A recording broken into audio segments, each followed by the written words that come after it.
Moin, aufstehen, es ist Hamburg Hafen live.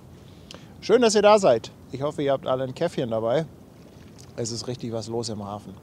Ich habe das gestern Abend schon gesehen und es ist richtig Rush Hour. Da kommen gleich 5 dicke Pötte hintereinander. 2 sind mir eben schon vor der Nase weggefahren. Also ich hätte sogar noch früher starten können, aber das war dann doch ein bisschen zu heftig. Ja, wirklich 5 Stück hintereinander und wir können einfach mal auf den Vesselfinder gucken und dort mal schauen, was denn da eigentlich so in der Ankunftspipeline ist. Ich schalte mal um und ihr seht, wir haben hier die Ever Art. Die ist jetzt gleich bei Wedel. Braucht also noch einen kleinen Moment, bis sie hier ist. Also etwas Zeit haben wir noch. Kann sich jeder noch ganz in Ruhe ein Käffchen holen. Dahinter haben wir die MSC Dakar X oder X. Dann dahinter die Hyundai Singapur. Wer mir eben vor der Nase weggefahren ist, ist die Emotion.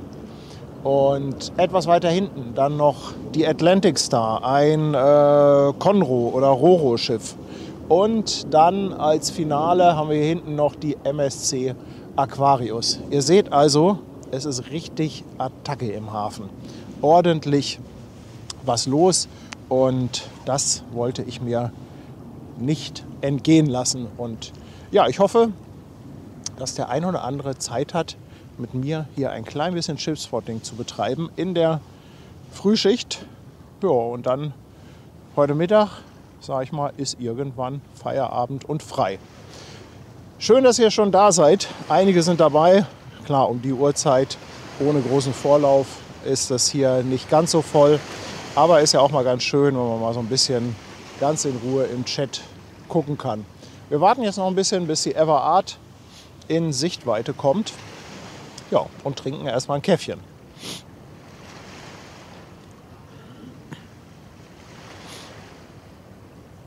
Jo, wer ist denn alles da? Guck mal, Chrissy ist da, der Marc Stibbe ist da, Janni Hahn ist da, Janok87 ist da, der Jürgen, der Schwarzbart, Miss Hamburg 52, die Rea, die Tanja, die Silke. Ach Mensch, schön, dass ihr alle dabei seid. Ach, das wird eine gemütliche Runde. Gucken wir mal, was da alles so auf uns zukommt, im wahrsten Sinne des Wortes. Guck, der Miepelschubser ist da, Kai 1972 ist auch da, King Kong, die Beatrix, richtig Attacke hier.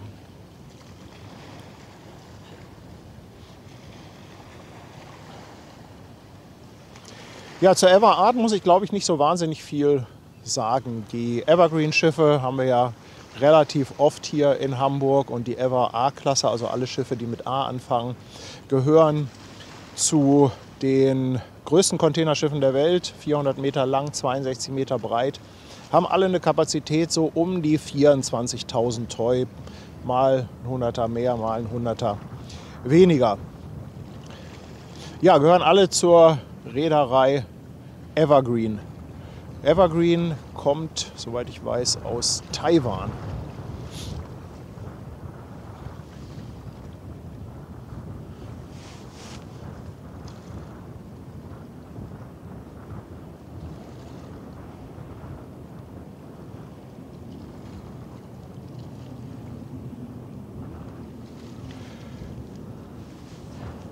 Tiger's Treasures in Purple. Hey, moin. Und danke dir für 17 Monate. Moin. Ich habe übrigens ein klein bisschen Angst. Schräg links hinter mir steht so ein Fahrzeug, so ein Bulli von Gärtnern. Und ich habe ein bisschen Angst, dass die hier im Rüschpark gleich anfangen mit Baumpflege.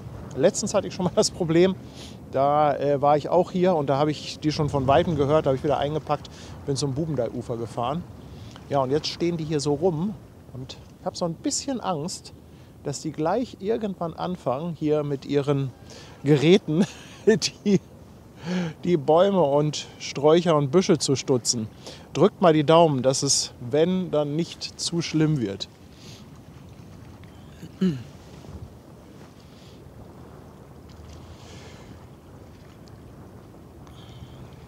Ja, Evergreen wurde 1968 gegründet und gehört zu den 5 größten Containerreedereien der Welt. Bedienen mehr als 240 Häfen in ungefähr 80 Ländern.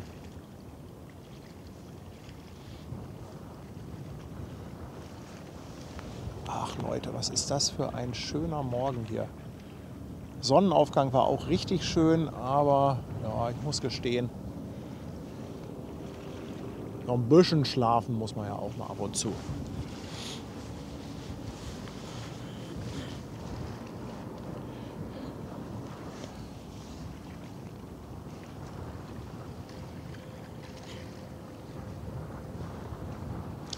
Ach guck, alle da, der Andi, der Mike ist auch da. Andreas Westphal. Schön, dass ihr alle diesen Morgen mit mir verbringt.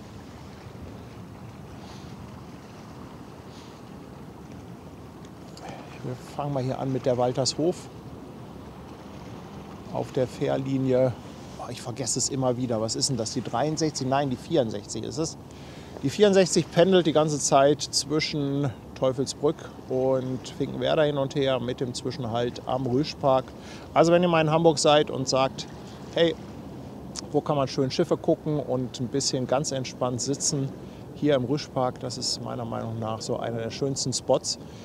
Hier sind auch Tische und Bänke, man kann hier auch grillen und kommt hier halt wunderbar mit der Fähre hin. Man fährt mit der 62 bis Finkenwerder, steigt da oben in die 64, steigt dann Rüschpark aus und läuft ein ganz kleines Stück.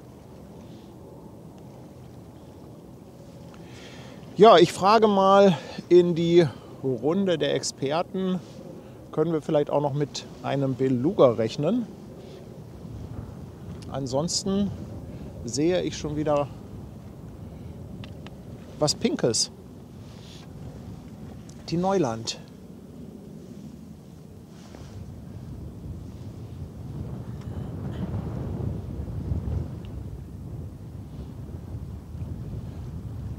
Am Anfang haben sie sich doch sehr rar gemacht, die neuen Fähren, aber mittlerweile sind sie wirklich regelmäßig im Betrieb und man kann sie eigentlich fast täglich sehen.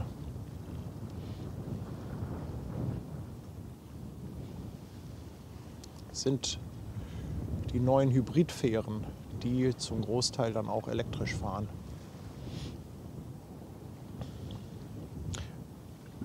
Danke für 7 Monate. Gehen rüber zu Twitch an Captain Grabak. Dankeschön.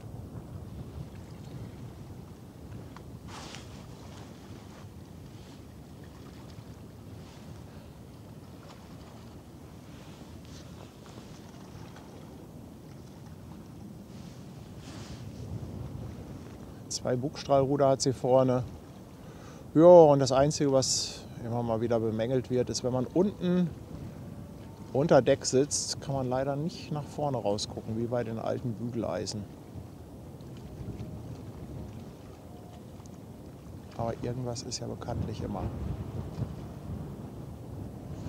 Die scheint auf der Airbus-Linie unterwegs zu sein. Es gibt hier einen Pendelverkehr von Teufelsbrück, von dem Anleger, rüber zur Airbus.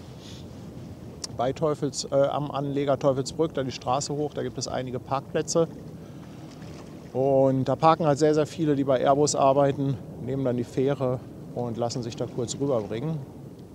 Mit dem Auto, ja, wäre das ein Wahnsinnsumweg, entweder durch den Elbtunnel oder aber Fähre Glückstadt, beides schwierig. 10:40 Uhr ein Beluga erwartet. Ja, dann hofft man, dass der aus der richtigen Richtung kommt und wir den hier direkt vor die Kamera bekommen. Aus Toulouse.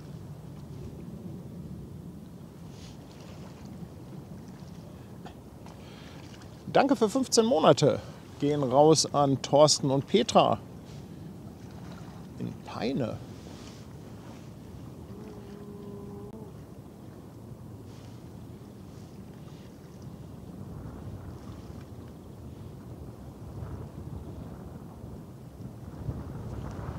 Herrlich ruhig. Ein bisschen Wind ist da, aber es geht eigentlich. Temperaturen sind okay.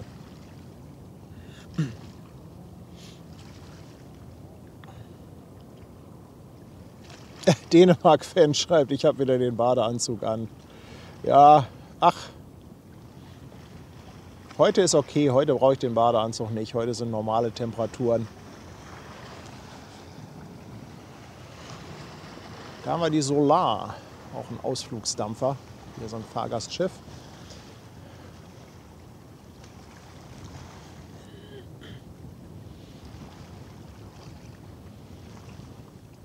Klabautermännchen meint, dass ein Start für 9:35 Uhr vorgesehen ist, aber die sicherlich in Richtung Süden starten. Ja, man kann nicht immer alles haben. Also der Start, wenn der Richtung Süden geht, heißt das aber dann im Normalfall auch, dass die Landung auch Richtung Süden über die Elbe ist. Und das ist natürlich etwas, was für uns an dieser Position hier immer sehr schön ist. Ich weiß nicht, ob ihr gestern bei dem Sonnenuntergang reingeschaut habt. Und vor 3 Tagen, bei beiden Sonnenuntergängen, hatten wir auch einen Beluga. Sehr weit weg jeweils, also nicht sehr groß im Bild. Aber ich fand, das machte überhaupt nichts, weil wir so eine tolle Abendstimmung hatten. Wir hatten so ein tolles Licht, dass da drin die schwarze Silhouette von dem Beluga richtig toll rauskam.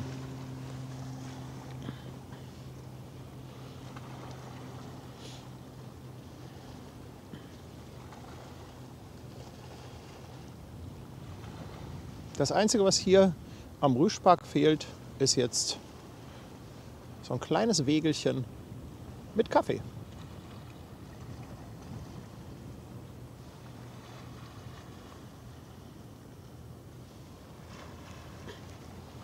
Noch ist hier Ruhe, aber gleich, wenn das hier losgeht mit der Ever Art, dann fürchte ich, dass ich wieder gar nicht weiß, wo ich hinfilmen soll. Denn wenn die Ever Art hier durch ist, dann kommt schon das nächste Schiff hinterher.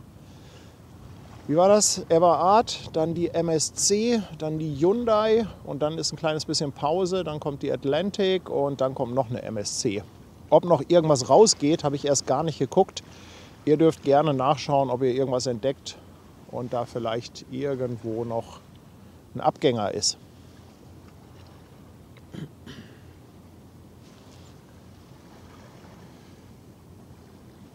Hier kommt eine interessante Frage von Chris. Weiß denn jemand, was in dem gelben Gebäude mit den Antennen drauf untergebracht ist, am gegenüberliegenden Elbufer? Ich schwenke mal rüber. Und du meinst sicherlich dieses gelbe Gebäude. Und das ist insofern eine gute und interessante Frage, denn das ist das Hauptquartier der Elblotsen. Von hier aus gesehen, auf der rechten Seite ist auch ein großes Logo dran von den Elblotsen, hier zur Straße hin nicht. Ja, aber ich finde, es gibt schlechtere Hauptquartiere, oder? Da sitzen die Elblotsen. Das Schöne ist, die können dann halt direkt da aufspringen. Also man sieht halt auch sehr oft, dass die Lotsenbarkassen da anlegen, wo jetzt die Fähren sind. Und ja, die können dann da, haben da auch Parkplätze teilweise, können von da einfach runterlaufen zum Anleger, springen an Bord und dann sofort einsatzbereit. Oder halt andersrum, können sich da wieder absetzen lassen, um dann nach Hause zu fahren.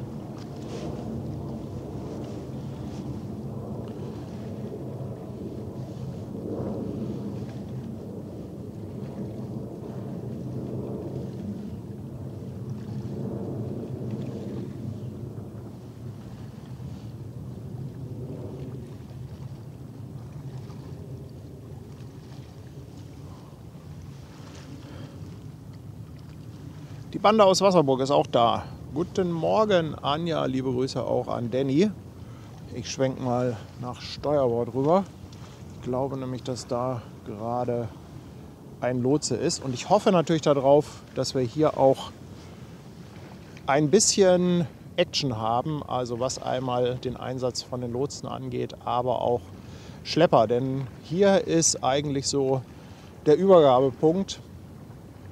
Hier werden oft die Schlepper angespannt auf dieser Höhe. Hier sieht man auch oft, dass die Lotsen versetzt werden. Nur man ist halt ein bisschen weiter weg von Hamburg. Das heißt, wenn die Ever Art nachher auf der Elbe dreht, dann sieht man da nicht. Ja, man sieht es schon ganz gut, aber natürlich nicht ganz so dicht dran, als wenn man zum Beispiel am Blumendeiufer ist. Finn, ich wünsche dir auch einen schönen Tag.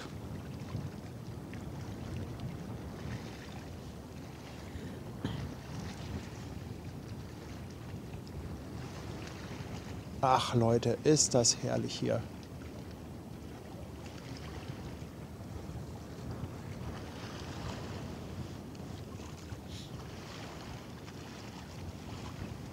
Habt ihr alle eigentlich nichts zu tun? Entweder Spätschicht oder krank oder vielleicht seid ihr ja auch schon im Ruhestand.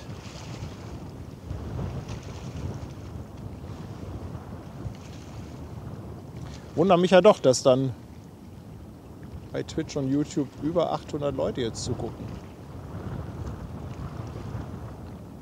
Aber ich finde es ja auch selber geil.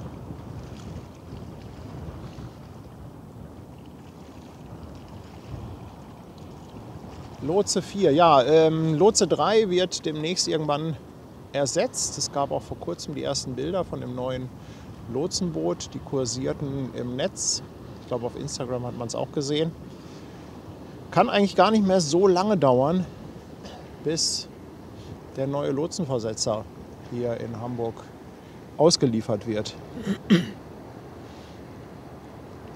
Ruhestand, Ferien, Rentner, gerade Pause, Nachtschicht und Feierabend.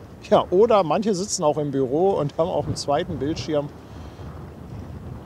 Hamburg Hafen Live laufen.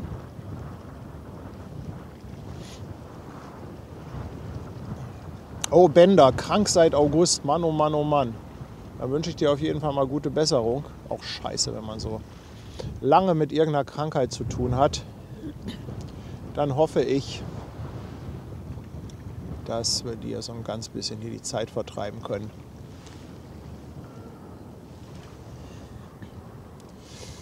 Ja, da sieht man's.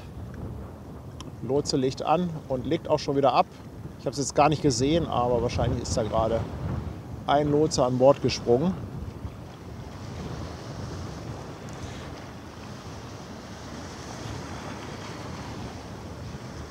MSC Heidi soll noch rausgehen. Na, guck, dann haben wir doch noch einen Abgänger dazwischen. Guckt euch mal den Größenunterschied an zwischen der Fähre und dem Lotsenversetzer.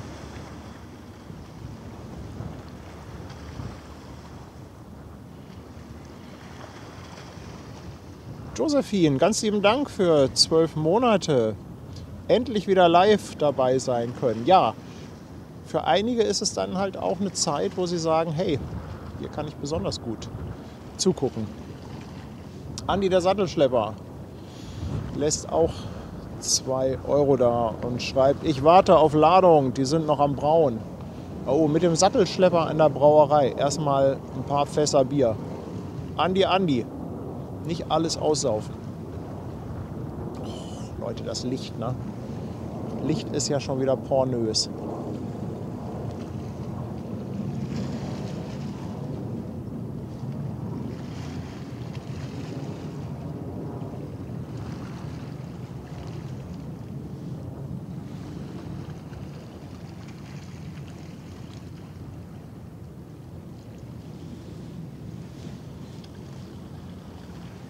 MH Feel Free, danke auch an dich für 11 Monate schon. Und er schreibt, habe Urlaub. Hamburg Hafen Live ist der beste Zeitvertreib. Danke dir vielmals. Danke für das Kompliment. Da geht's wieder los, rüber zu Airbus mit der Neuland.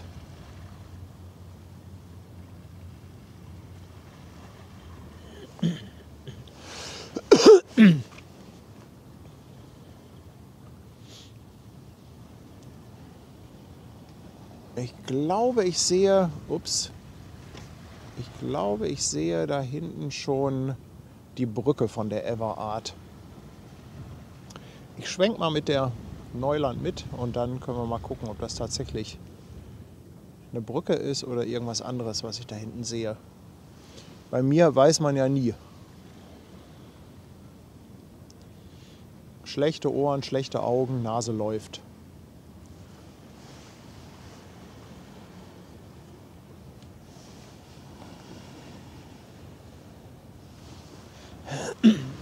Brain, die Arne Maersk ist schon seit 2 oder 3 Tagen da. Ich weiß gar nicht, wann die rausgeht, die Arne Maersk. Die müsste eigentlich bald schon wieder fertig sein. Die ist am Montag, glaube ich, reingekommen.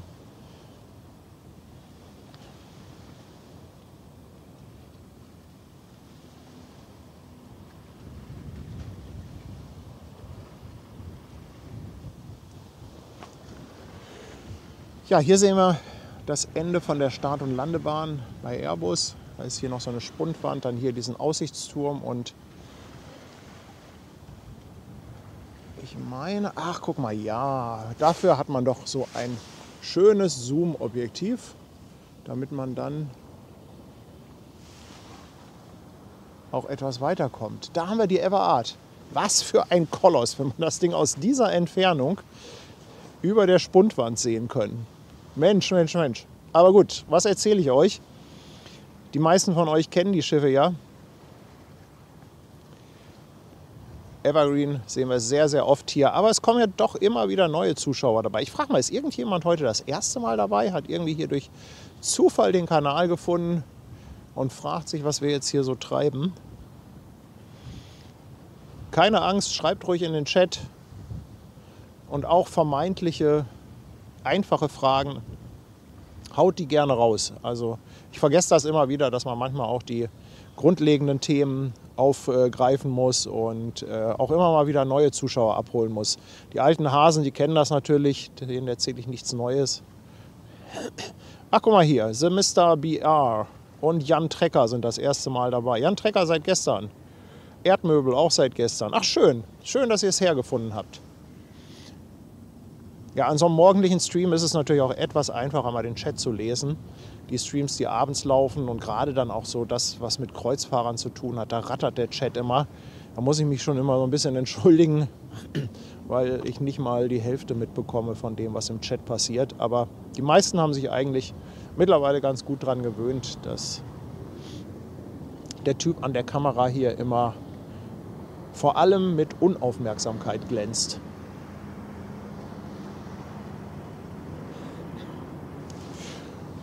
Ja, dieser rote Aussichtsturm, übrigens auch ein sehr schöner Platz. Da oben stand ich ja schon auch. Ist natürlich der Knaller von der Weitsicht. Also wenn du da oben stehst, dann hätten wir das Schiff schon vor einer Stunde gesehen.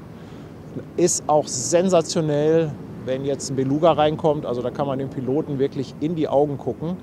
Das Ganze hat ja, so zwei kleine Pferdefüße. Das eine ist, dass der Turm so ein bisschen wackelt. Und gerade wenn da ein bisschen gutes Wetter ist, dann sind da doch teilweise sehr viele Leute drauf, gehen rauf und runter und dann wackelt das die ganze Zeit wie verrückt. Und naja, wenn halt so ein bisschen Wind ist, dann bist du da dem Wind also wirklich komplett ausgeliefert. Und deshalb stehe ich da nicht so häufig. Habe ich mir aber vorgenommen, wenn es wieder ein bisschen wärmer wird und ich mal einen windstillen Tag erwische, dann will ich auf jeden Fall auch mal wieder von da oben. Ach ja, und der dritte Nachteil, der betrifft aber nur mich. Ich muss das ganze Equipment da hochschleppen.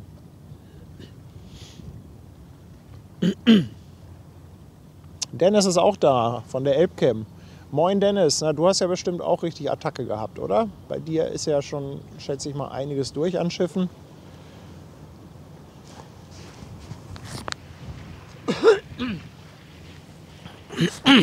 Nur den morgendlichen Frosch im Hals, den habe ich mitgebracht.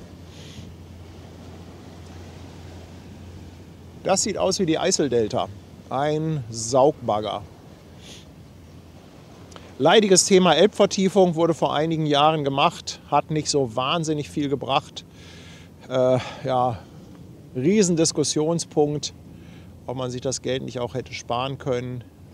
Fakt ist aber auch, man muss permanent nachbaggern, also es ist nicht mit einmal ausbaggern getan, sondern man muss ständig die Fahrrinne in Schuss halten. Und deshalb sehen wir hier eigentlich täglich 2 bis 3 Saugbagger, die die ganze Zeit auf und ab fahren, immer wieder zu irgendeiner Stelle, sich da voll machen und dann das ganze Zeug rausbringen. Und ich bin mir sicher, die Eiseldelta, die sehen wir auch wieder rausfahren und dann wird sie deutlich mehr Tiefgang haben. Meistens dauert das gar nicht so lange. Also es kann sein, dass die schon so in 1,5 Stunden oder so zurückkommt.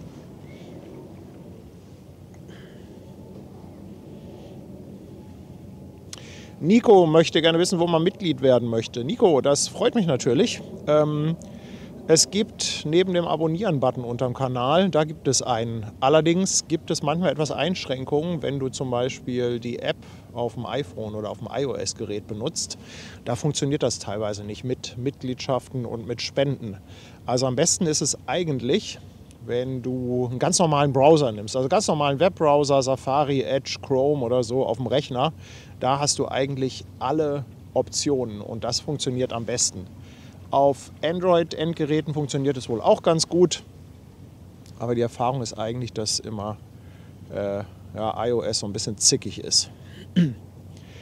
5 Euro kommen hier einmal anonym rein per PayPal. Ganz, ganz lieben Dank an den anonymen Spender. Und Christoph Kuhlmann ist seit 12 Monaten dabei auf dem Kanal Speicherstadt und schreibt Guten Morgen aus Dresden. Liebe Grüße zurück nach Dresden. Und der Sönke hat auch 5 Euro dagelassen. Und Sönke schreibt, viele Grüße und Respekt, dass du bei der Kälte uns die schönen Bilder ins Wohnzimmer bringst. Kälte? Hallo? Das ist doch gar nichts hier. Gar nichts ist das. Alles easy. Und da kommt doch dann wieder der schöne Klugscheißerspruch. Gibt kein schlechtes Wetter, nur schlechte Kleidung.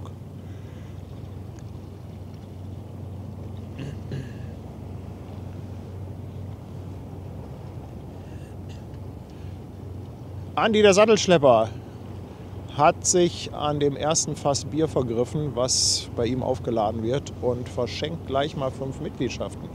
Danke, Andi.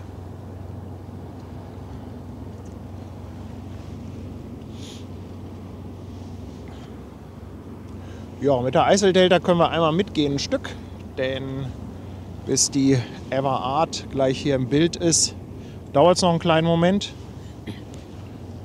Also wir haben sie ja schon gesehen, aber nur die Brücke.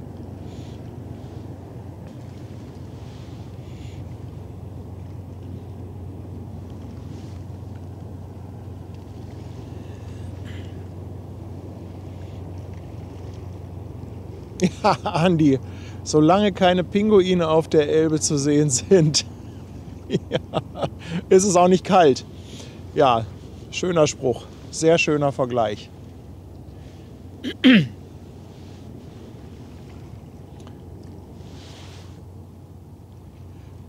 Lotse hat sich gerade aufgemacht. Könnte sein, dass der in Richtung Ever Art fährt. Aber wir bleiben noch so ein bisschen hier auf der Eiseldelta. Da ist das Licht gerade so richtig schicki-schacki. Sebastian, ja, Objektivübergabe hat gestern funktioniert mit Rainer. Ich hatte natürlich dann das große Glück, dass Rainer noch im Stau stand. Da war noch die Höhenkontrolle, die am Elbtunnel ausgelöst hatte. Und da musste ich ein bisschen warten, aber es hat sich alles so im Bereich von einer halben Stunde abgespielt. Also nicht weiter der Rede wert.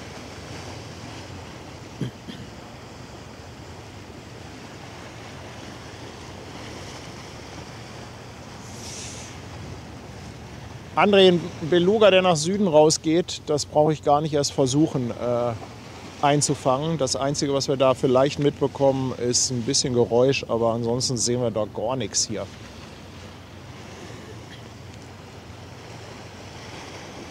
Anja möchte wissen, ob der 24-Stunden-Stream von vorne startet, wenn er durch ist. Anja, da sind jetzt etwas über 100 Streams eingepflegt und die werden per Zufallsgenerator abgespielt. Das heißt, es gibt gar keine feste Reihenfolge. Und ich werde nach und nach immer wieder weitere Streams einpflegen. Ich habe ja noch mehr Aufzeichnungen. Ich muss die nur alle so ein bisschen bearbeiten. Vorne und hinten kurz noch mal was wegschneiden, Intro dran basteln, dann noch mal einen Titel machen und so weiter. Und das muss ich halt alles so ein bisschen nach und nach einpflegen. Und so wird der Pool an Streams, die da laufen, nach und nach dann größer.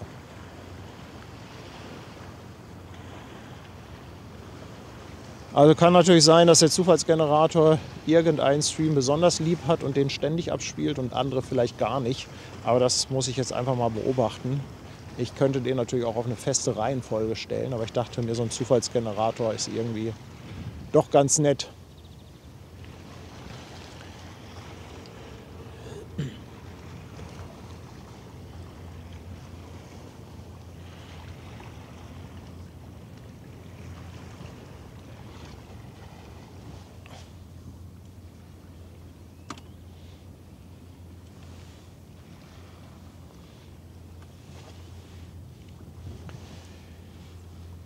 Ja, da geht es gleich los mit der Ever Art. Auch das nochmal für alle, die das nicht kennen.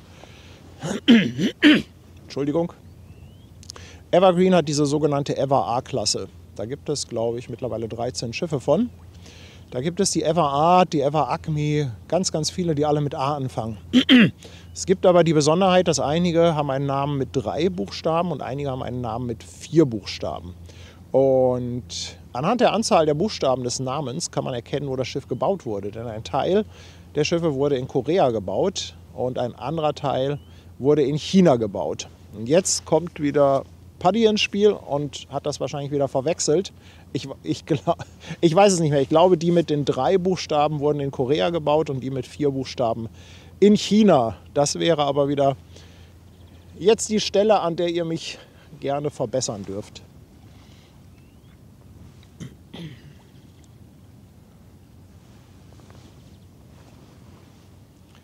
Brigitte, ganz lieben Dank für deine 1,99.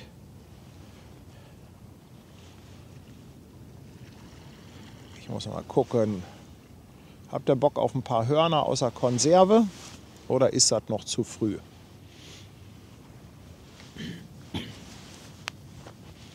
Ach, was frage ich? Das war doch eine rhetorische Frage, oder?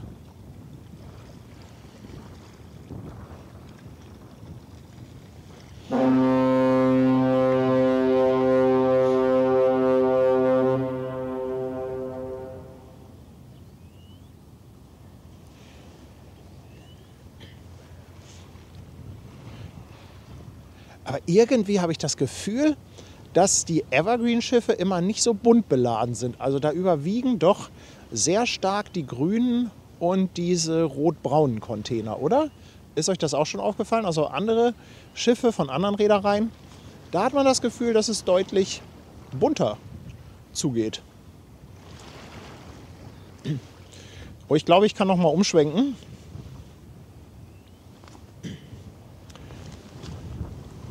Da kommt nämlich noch was Kleines. Ich glaube, dafür haben wir auf jeden Fall genug Zeit. Mann, verdammt. Entschuldigung. Wo sind meine Ricola?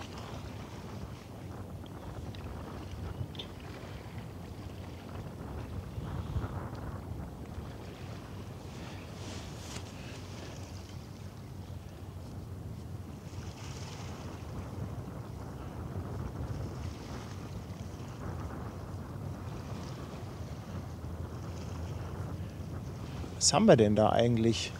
Das müsste die Vlieland sein. 111 Meter lang, 14 Meter breit. Und die befindet sich auf dem Weg nach Irland, nach Waterford.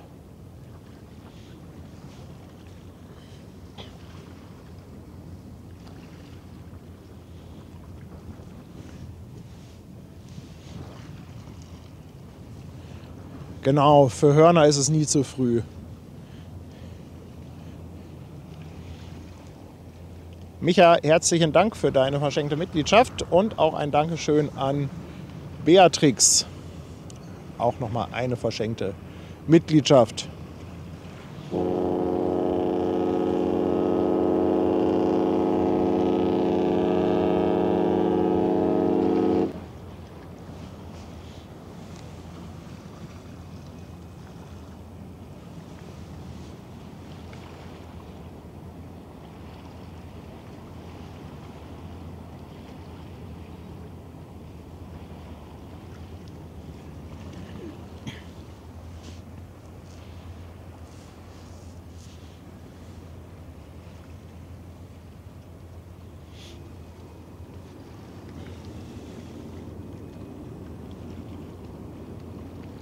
Ich habe auch einen Dampfertut in meiner Konserve, ja.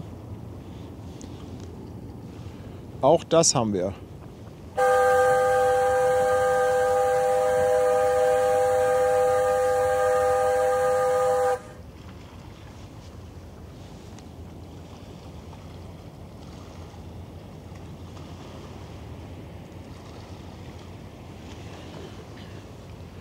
Dann nimmt die Vlieland doch einfach die Kamera mit zur Ever Art, würde ich sagen. versuche ich mich mal zu konzentrieren bei diesem Schwenk hier.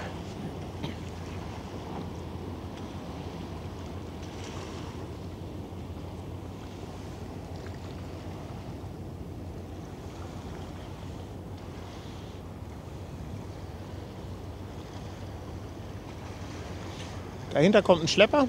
Welcher das ist, kann ich gerade nicht erkennen. Ist auf jeden Fall ein Boluda-Towage-Schlepper.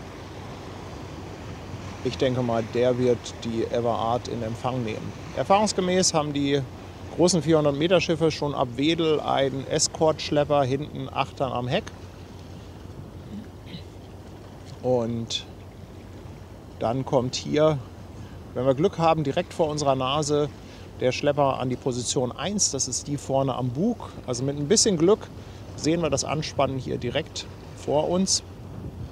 Und ja, dann kommt oft noch ein dritter Schlepper, der dann an die Springklüse geht. Der kommt eigentlich immer zuletzt und je nach Wind und Wetter kommt manchmal auch ein vierter Schlepper dazu.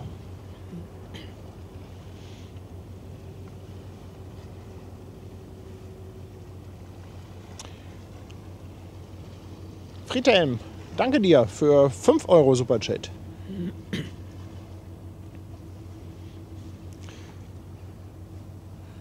Okay, danke für die Info, dass sich der Beluga startbereit macht, aber ja, ich habe das ja eben schon gesagt. Da ist kein Blumentopf zu holen.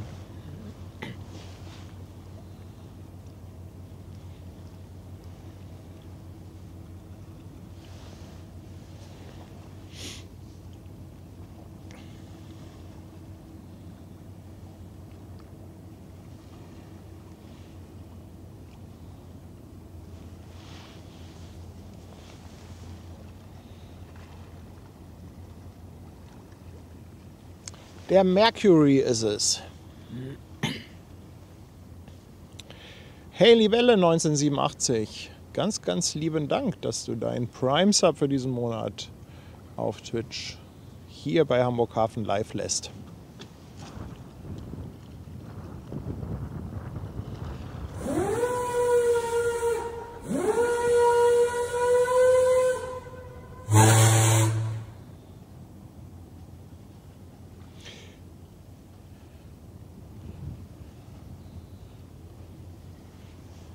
Also in der Tat kann ich mal gucken, ob wir den Beluga gleich sehen, wenn er hier im, nennt man das Line-Up bei den Flugzeugexperten, ob der so weit zurück muss, dass wir ihn gleich sehen. Ach guck mal, da im Hintergrund sieht man ihn. Ja, aber da dreht er schon. Na? Also da ist leider echt nicht viel zu holen hier. Da müssen wir auf einen warten, der landet.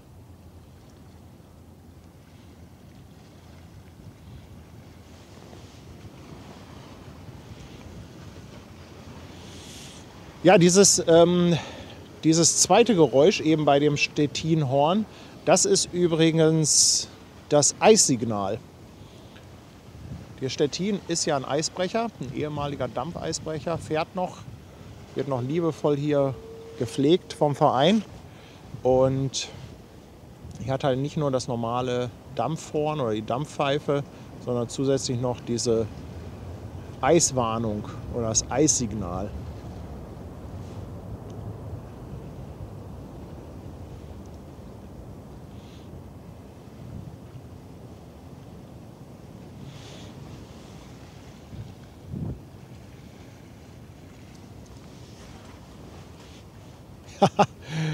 Ach, bei jedem Horn legt unsere Hündin den Kopf schief und schaut mich entsetzt an, schreibt Biene. Eieieiei, ja.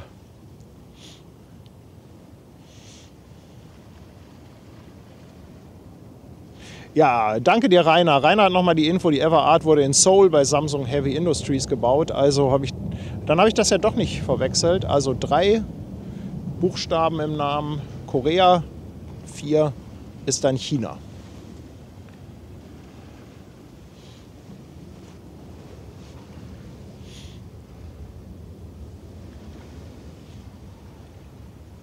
Fährt unter der Flagge von Taiwan, damit unter der Flagge, wo auch die Reederei beheimatet ist. Evergreen, also jetzt also taiwanesische Reederei, sind auch tätig, glaube ich, im Hotelgewerbe. Also es gibt auch Evergreen Hotels oder zumindest welche, die sie betreiben. Und ich glaube, Evergreen hat auch Flugzeuge. Fragezeichen, Fragezeichen, Fragezeichen. Kölner Kai67 ist auch da. Moin, mein Lieber. Er verschenkt eine Mitgliedschaft. Ich danke dir vielmals.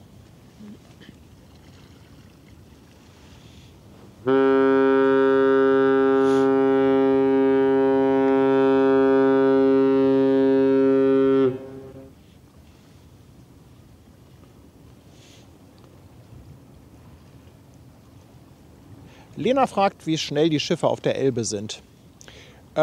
Also, wenn die Schiffe hier die Elbe rein nach Hamburg kommen, fahren die, also ich sag mal meistens irgendwie so zwischen 12 und 15 Knoten. Jetzt gleich wird die Ever Art wahrscheinlich die Geschwindigkeit reduzieren, weil sie den Lotsen an Bord bekommt. Ihr könnt das auf dem Wesselfinder sehen. Da müsste eigentlich irgendwo das Lotsenboot sein. Und höchstwahrscheinlich, ich kann es ja mal gerade hier aufrufen. So, haben wir es? Ja. Genau, da haben wir die Evergreen und hier haben wir den Lotsen dran. Und für diesen Versetzvorgang haben sie die Geschwindigkeit reduziert. Das seht ihr hier links an der Seite. Jetzt sind sie also bei roundabout 6 Knoten. Wir brauchen halt immer so eine gewisse Mindestgeschwindigkeit, damit das Schiff manövrierfähig bleibt. Und ja, für diesen Versetzvorgang gibt es dann immer so einen Sweet Spot, der wohl meistens irgendwo bei 6 bis 8 Knoten roundabout liegt.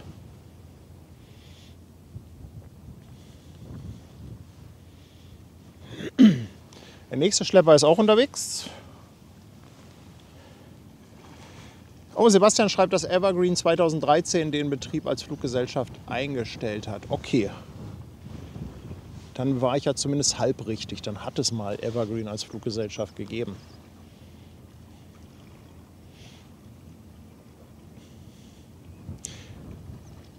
Alle, die krank sind, so ein paar haben wir hier wohl, die im Lazarett liegen. Euch gute Besserung, da schließe ich mich mal den Glückwünschen an.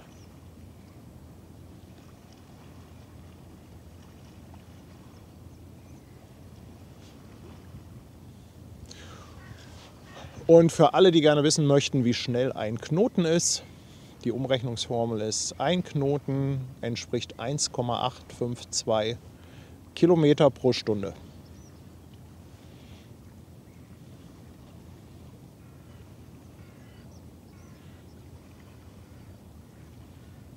Also wird die bei 6 Knoten knapp oder so um die 10 km/h fahren. Hansi ist auch schon wach. Moin. Und danke für 2,49 Superchat, ihr Lieben.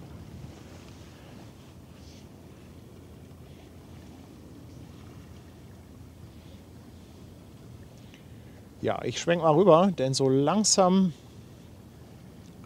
möchte die Ever Art gleich hinter der Spundwand hervorkommen.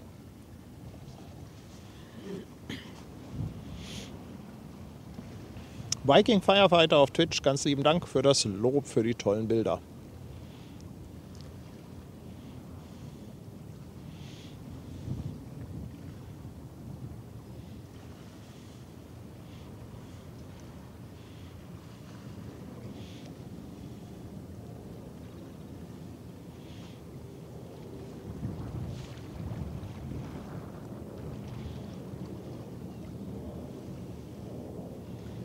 Immer ein spannender Moment.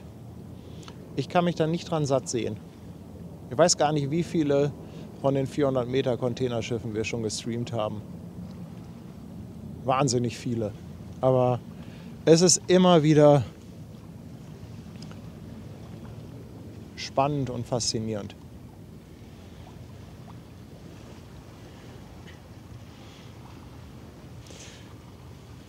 Ja, Harry oder Harry Assmann, nächste Woche wieder in Hamburg und er freut sich durch diese Bilder schon drauf. Ja, vielleicht hast du ja Lust, den einen oder anderen Spot dann mal zu besuchen. Und wenn der Zufall mitspielt, kann das auch sein, dass wir uns über den Weg laufen.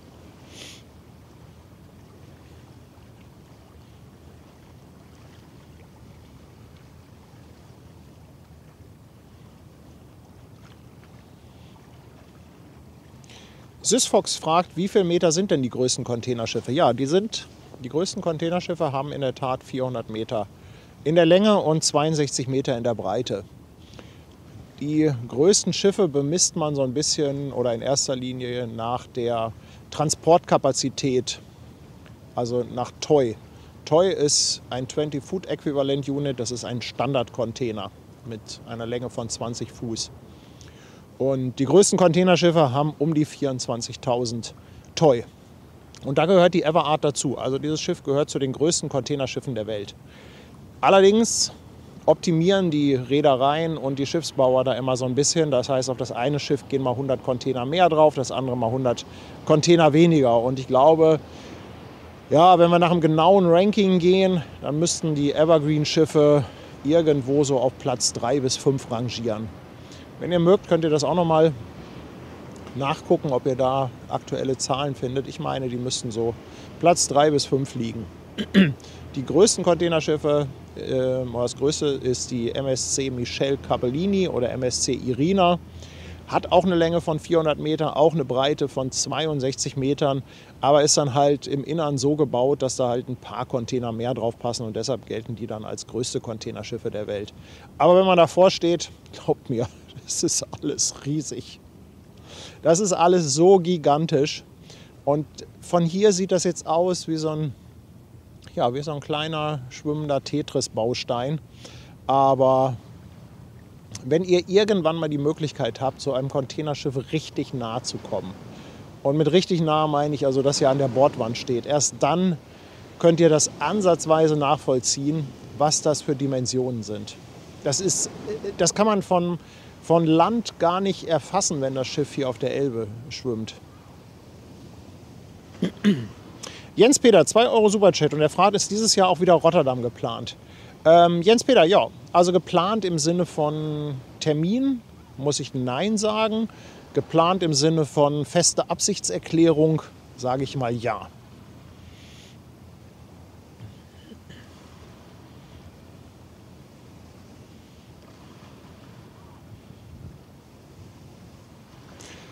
Thorsten fragt, ob der Bereich unter der Airbus-Spundwand zu Fuß zugänglich ist. Nee, ich glaube nicht. Ich glaube, da kommt man nicht hin.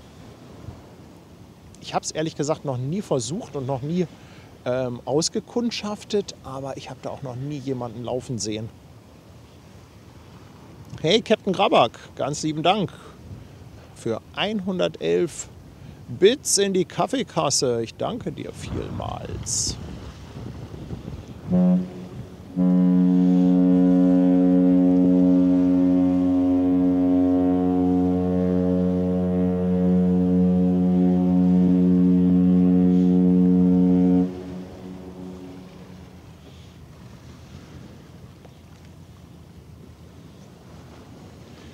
Und gleich geht es Schlag auf Schlag, wenn ich ein bisschen nach links schwenke. Dann sehen wir da auch schon die Brücke von dem nächsten Aufkommer. Ich habe es jetzt schon wieder vergessen. Das ist die MSC Dakar X.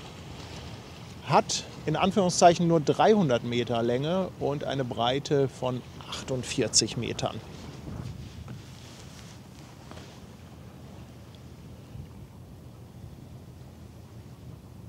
Also man sieht so ein bisschen, dass die halt deutlich kleiner ist daran, dass man halt jetzt so gerade eben mal den Brückenaufbau sieht. Von der Everard hat man eben schon deutlich mehr gesehen, als sie an der Position war. Ja, und die haben eine Höhe, also vom Wasser, von der Wasserlinie bis zur Brücke. Ganz genau kann ich es euch nicht sagen, aber ich meine, wir sprechen da so von 60 bis 65 Metern.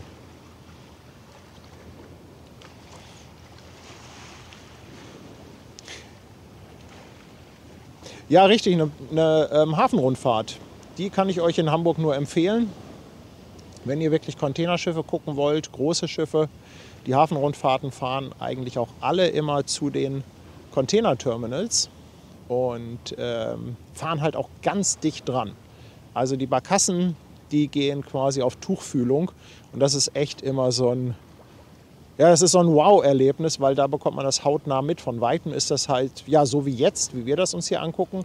Und je näher man kommt, je mehr geht der Kopf nach hinten, je mehr muss man in die Genickstarre gehen und je mehr geht der Mund auf von diesem krassen Wow-Effekt.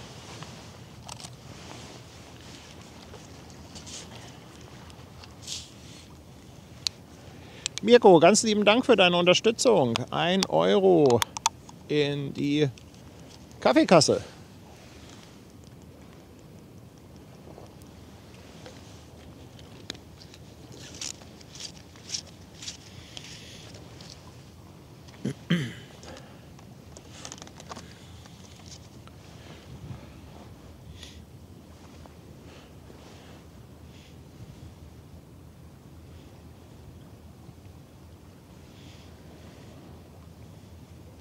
Beatrix hat es nochmal rausgesucht. Platz 1 ist die MSC Irina und die ist, glaube ich, nämlich baugleich mit MSC Michele Capellini. Dann kommt Nummer 2 die OOCL Spain, da gibt es auch 2, 3 baugleiche Schiffe. Also es gibt eigentlich von allen Schiffen immer baugleiche. Nummer 3 die One Innovation, dann die MSC Tessa und Nummer 5 ist die Ever A-Lot, Nummer 6 die Ever Ace. Und daran sieht man, dass also auch innerhalb von dieser Ever A-Klasse ein bisschen Varianz drin ist. Ich glaube, die einen sind knapp über 24, die anderen ganz knapp unter 24.000 Toy.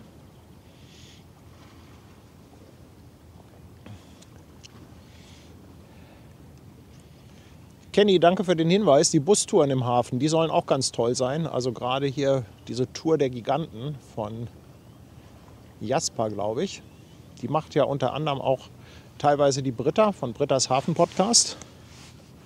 Und da kommt man also auch wirklich ganz hautnah an die Schiffe ran.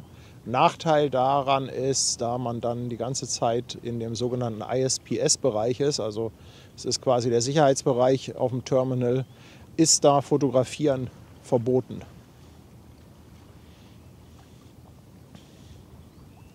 Aber es ist doch auch schön, wenn es Dinge gibt, die man quasi mit eigenen Augen gesehen haben muss und wo man nicht zig Fotos auf Instagram sieht.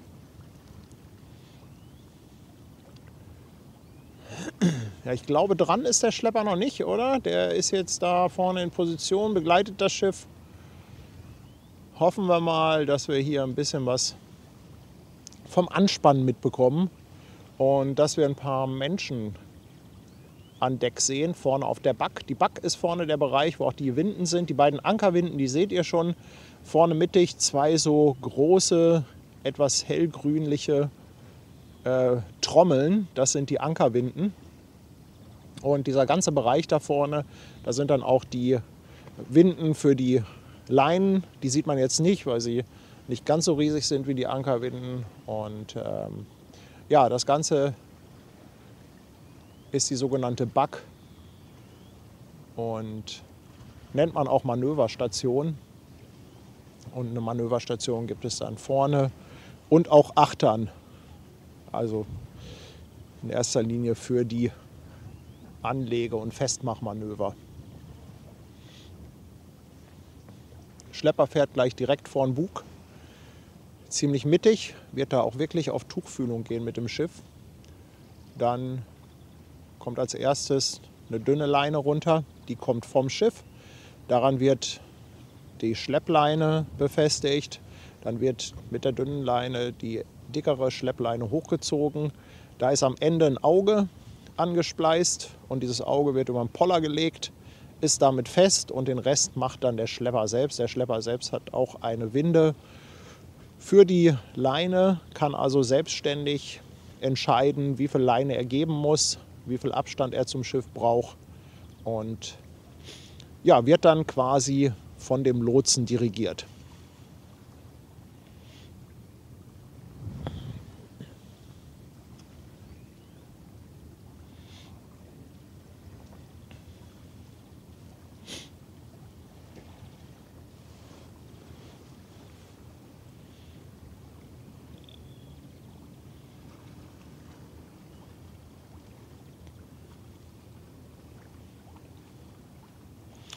Biker und Travel berichtigt mich und sagt, nur in Altenberger ist Fotografieren verboten. Ansonsten darf man fotografieren aus dem Fenster heraus.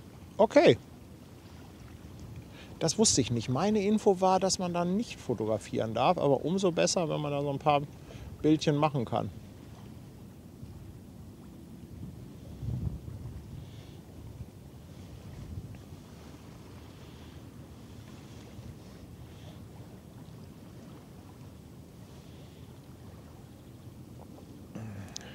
Ja, Kaui. Was ein Brecher trifft es ganz gut. Und wie gesagt, ich hoffe, dass wir gleich irgendwo ein paar Menschen sehen. Denn erst dann habt ihr ansatzweise einen Größenvergleich. Ganz charakteristisch oder ich sag mal im Unterschied zu den Hapag-Lloyd-Schiffen der Hamburg-Express-Klasse. Hier hat man die Brücke komplett rübergezogen. Also bis zur Nok ist alles überdacht. Die Neubauten von Hapag-Lloyd sind nur in der Mitte überdacht und außen die sogenannten Noks. Noks sind die äußersten Enden von der Brücke. Da ist man dann quasi, kann man quasi runtergucken an der Bordwand entlang zur Pier. Ja, hier sind sie überdacht. Bei der Hamburg-Express-Klasse sind sie offen. Und wenn ihr genau hinguckt, da ist gerade die Schleppleine runtergefallen. Und wenn ihr ganz genau hinguckt und die Augen etwas zukneift, dann seht ihr auch, dass da oben jemand steht. Ach, guck mal, ich habe doch noch ein bisschen Zoom-Booster.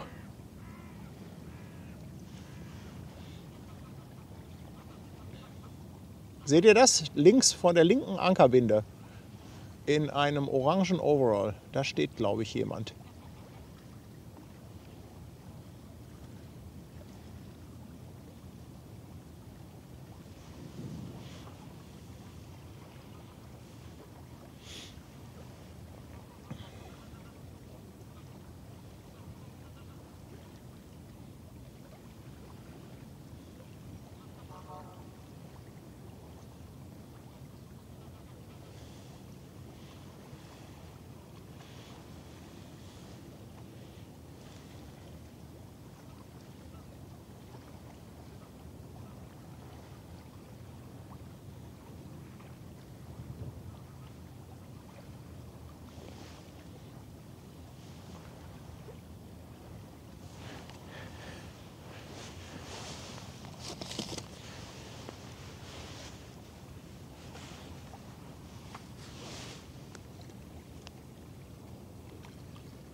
Über Ever Art, das scheinen auch, ich gehe mal davon aus, dass das taiwanesische Schriftzeichen sind. Kennt sich jemand damit aus? Mit diesen Schriftzeichen über dem Schiffsnamen?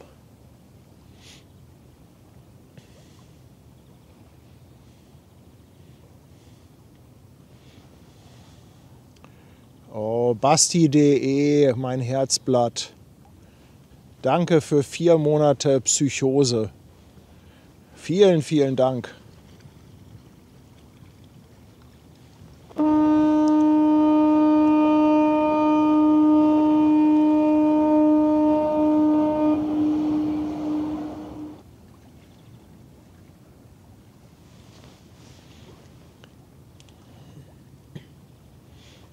Also was heißt denn eigentlich früh?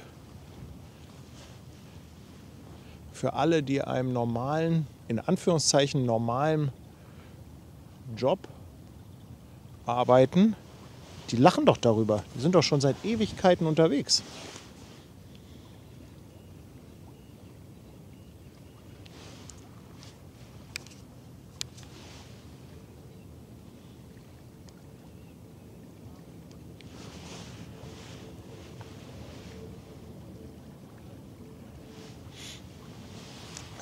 Masche, richtig. Die Ever Art kommt aus Taiwan, ist eine taiwanesische Reederei, fährt auch unter taiwanesischer Flagge.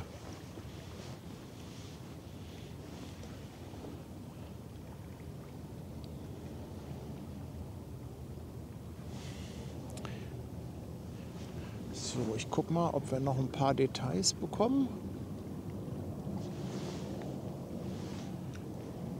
Ja, seht ihr da? Steht jemand?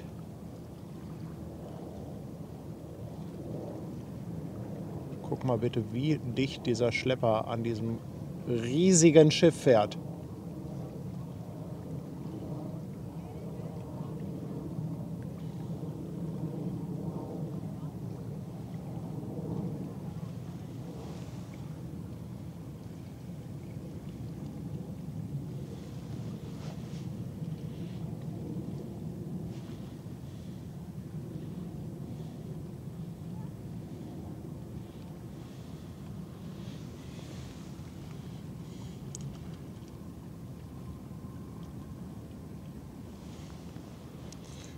Die haben natürlich die ganzen Sonnenrollos unten.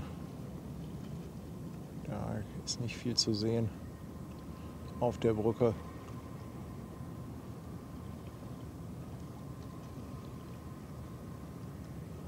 Aber hey, das Farbschema ist doch echt toll, oder? Ein paar blaue Container sind dazwischen.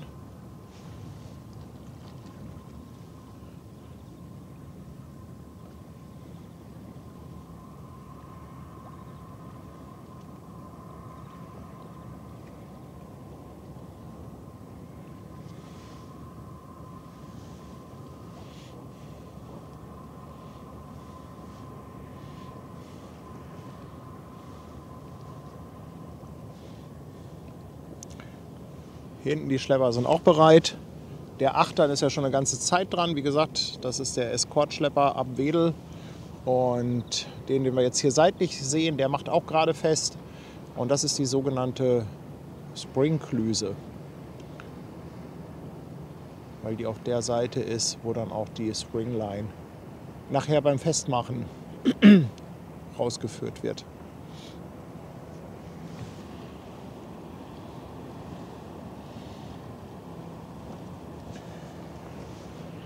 Jetzt hat der Schlepper auch gebührenden Abstand hier. Was mögen das sein? Bestimmt 60, 70 Meter Leine. Dann ist das auch ein bisschen entspannter.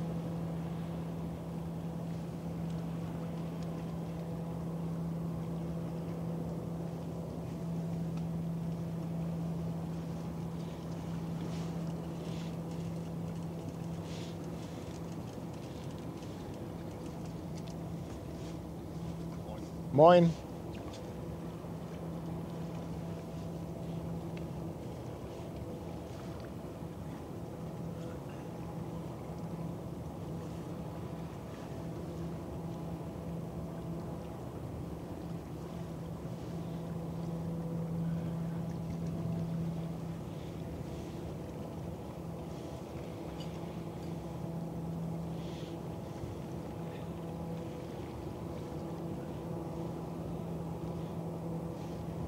Katrin, der Schlepper fährt rückwärts.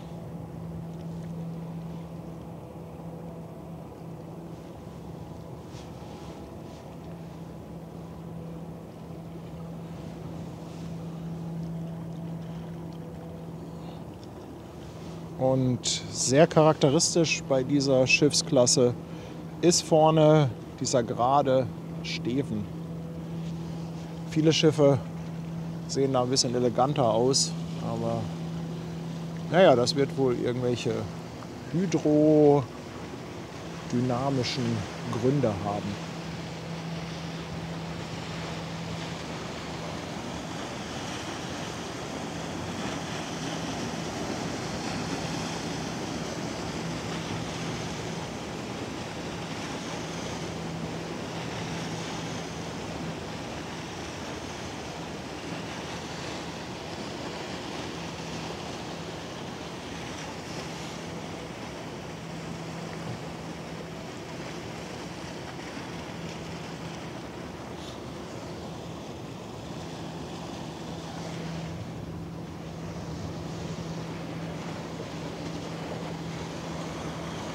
Keine Chance, das Schiff jetzt hier seitlich komplett drauf zu bekommen. Zumindest nicht mit dem Weitwinkel, das ich habe.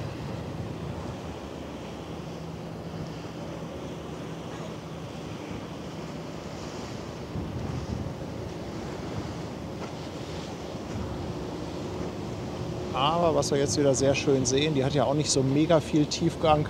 Oh, guck mal. Ach, ich liebe solche Aufnahmen.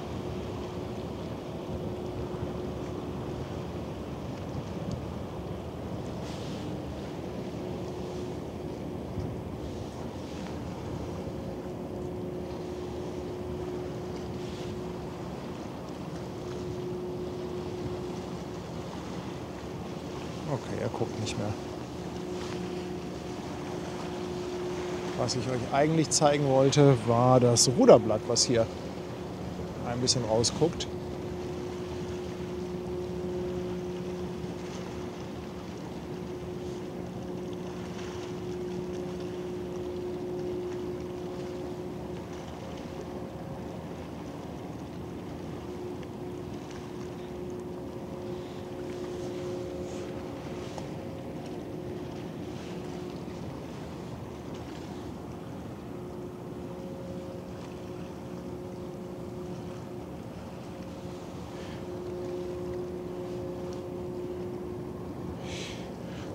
Ocean fragt, wie groß die Besatzung circa ist. Ja, also du kannst davon ausgehen, dass da eigentlich nicht mehr als 25 Mann und Frau an Besatzung drauf sind. Bei der Hamburg Express Klasse, da weiß ich, dass die Soll-Besatzungsstärke 27 beträgt. Aber man kann auch davon ausgehen, dass Hapag-Lloyd immer gerne 1, 2, 3 People mehr an Bord hat als andere Reedereien. Die sind da doch teilweise sehr, sehr sparsam, was Besatzung angeht. Ganz genau kann ich es dir nicht sagen, aber es bewegt sich in dieser Größenordnung von 23 bis 25, würde ich mal sagen.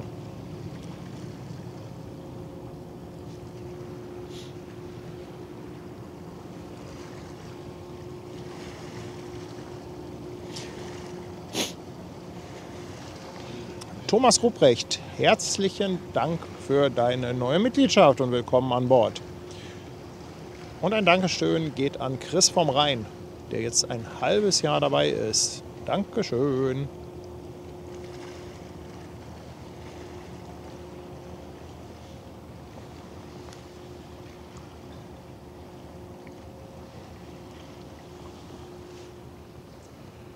Ja, und von hinten kommt auch gleich schon die MSC. Also es geht hier Schlag auf Schlag.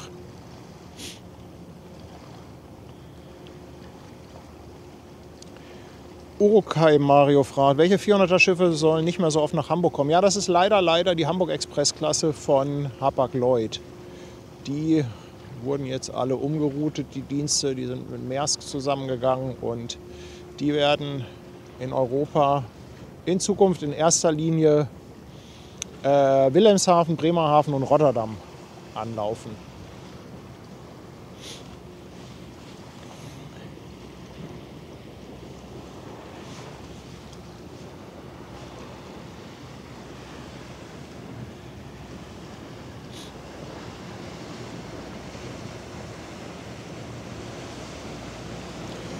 Na, bringt Lotse 4 einen Kaffee? Nö, leider nicht.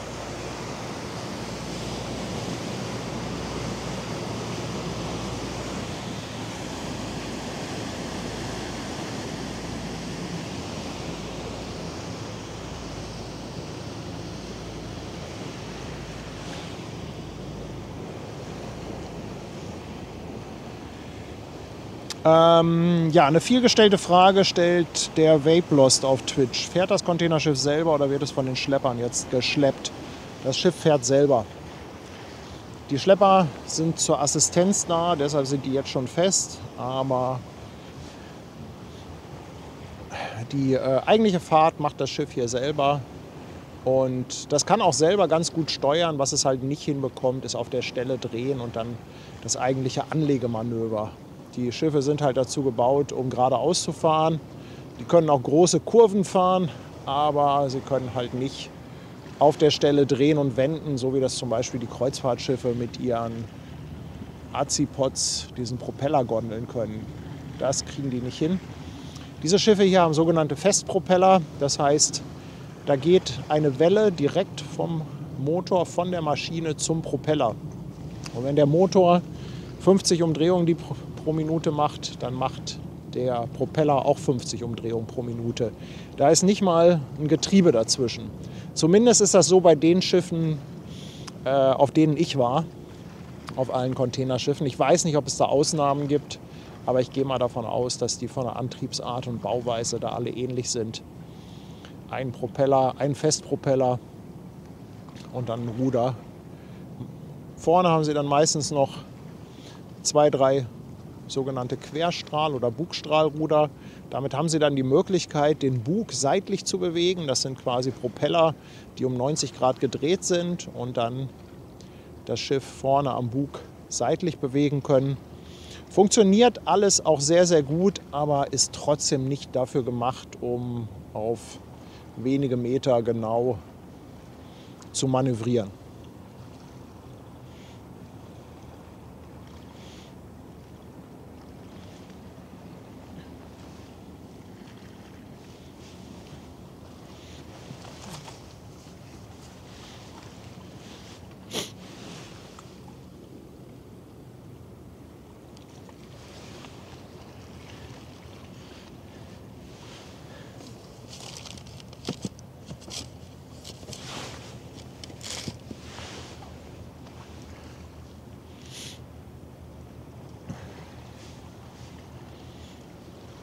André ist seit 6 Monaten dabei. André, ganz lieben Dank dafür. Und er schickt einen Moin aus Krefeld. Baukeule feiert 11-monatiges. Und schreibt Moin Paddy, ihr seid ganz okay. Ja, danke für das überschwängliche Lob. Ahoi Sophie, 100 Bits. Ganz, ganz lieben Dank dafür. Und nochmal 200 Bits vom Schwarzbart Jürgen. Dankeschön.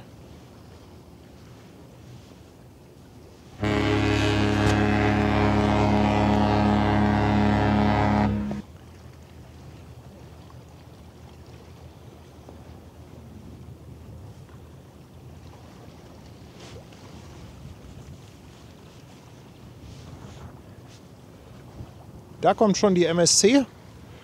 Habe ich mal extra unscharf gemacht. Ist Kunst. So.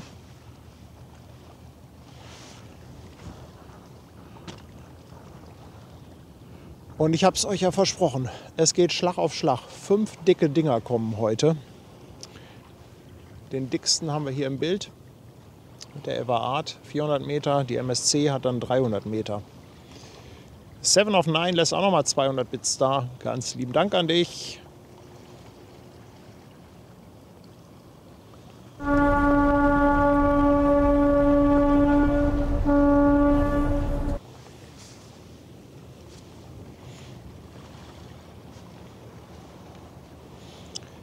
Schiffe sind nicht immer nur weiblich, also schon großteils, aber es gibt halt dann auch vereinzelt männliche Schiffsnamen. Aber es ist eigentlich schon in der Mehrzahl so, dass Schiffe weiblich sind, ja, oder auch eine gewisse Neutralität. Also wenn wir die ganzen Hapag-Lloyd-Schiffe nehmen, Hamburg Express, Berlin Express, Manila Express. Ja, ich weiß nicht, ist das ein männlicher oder ein weiblicher Name?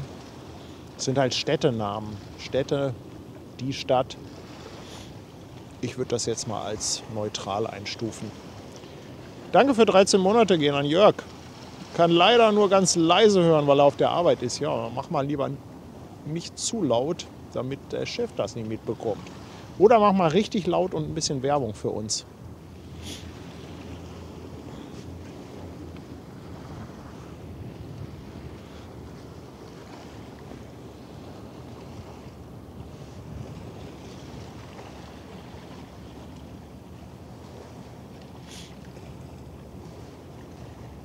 Und Ute hat auch schon die Hyundai Singapur entdeckt.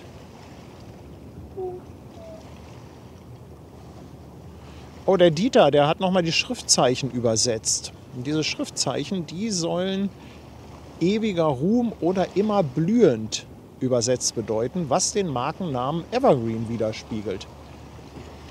Das ist ja cool. Danke für die Info. Ja, die Schriftzeichen, die ich euch vorhin am Bug gezeigt habe,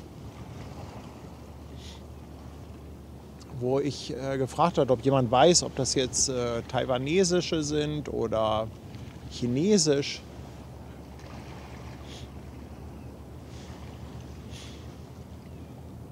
Taiwan, die haben doch eine eigene Sprache, Taiwanesisch, oder? Oh, jetzt muss ich mich mal wieder als unwissend outen. Es gibt doch Taiwanesisch, oder sprechen die in Taiwan Chinesisch?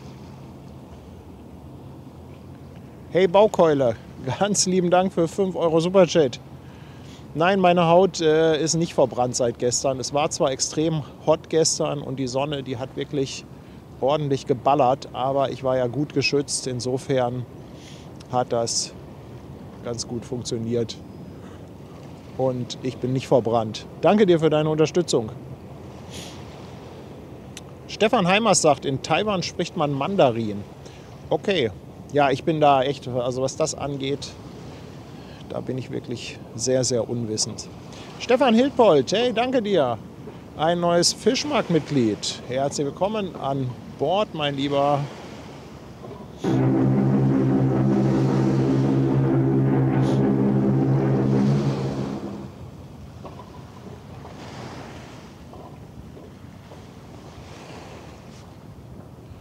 Ja, die Evergreen wird gleich gedreht. Also ihr seht, wir sind hier sehr weit weg. Da muss ich schon zoommäßig ordentlich auffahren. Und die nächste Schlepperarmada rückt aus. Wahrscheinlich für die MSC oder vielleicht auch schon für die Hyundai. Wenn ich das richtig sehe, dümpelt da auch unser Feuerlöschboot rum, die Branddirektor Westphal. Elbphilharmonie ist wieder am Qualmen.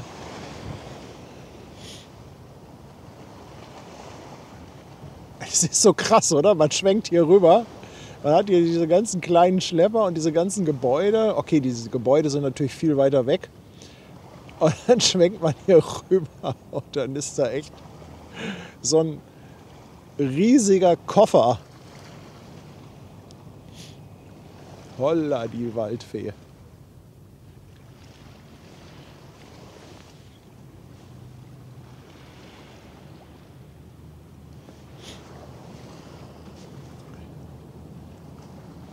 Schön im Licht die MSC. Wenn ihr einverstanden seid, gehe ich gleich mal drauf mit der großen Kamera. Oh, Ingo hat noch eine Info und sagt, der Plural von der Nock, der Brückennock, ist Nocken. Klingt dann zwar so ein bisschen wie Karsnocken, aber danke für die Info. Ja, habe ich mich in der Tat schon mal gefragt, was denn wirklich der Plural von der Nock ist. Nocken. Karsnocken.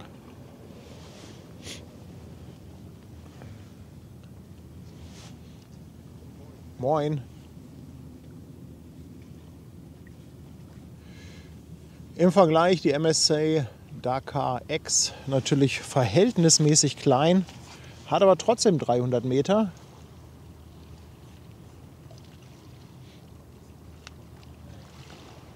Und wenn wir gerade gucken, fährt aktuell mit einem Tiefgang von etwas über 13 Meter, 13,70 Meter und hat eine Kapazität von 9.400 Standardcontainern.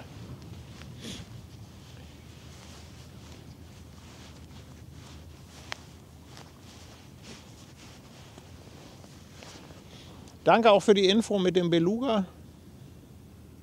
Kann ich eigentlich hier nicht übersehen, wenn der kommt. Also, wenn ihr das noch nie gesehen habt, aus dieser Perspektive Beluga, besser geht es eigentlich nur von dem roten Turm. Aber ansonsten ist es von hier schon ziemlich cool.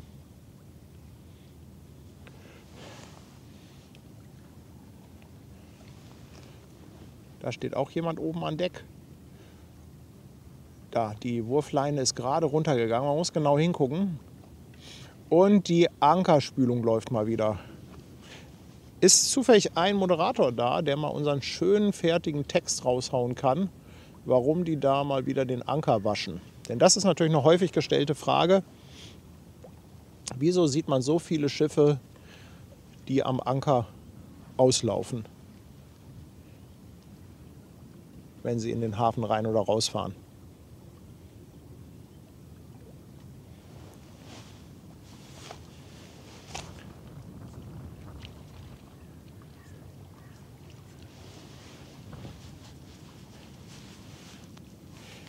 Frederik möchte wissen, was schätzt du, wann wir ablaufendes Wasser haben? Das muss man gar nicht schätzen, das kann man ja nachgucken. Da gibt es ja einen Gezeitenkalender.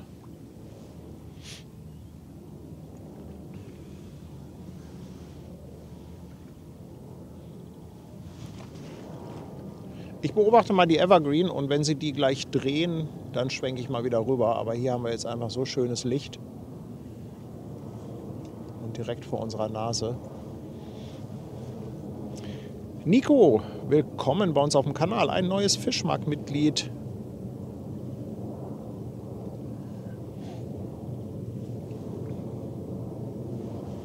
Frederik, ich habe deine Frage nicht richtig verstanden. Okay, das tut mir leid. Die ist jetzt leider aber auch schon wieder nach oben durchgerutscht.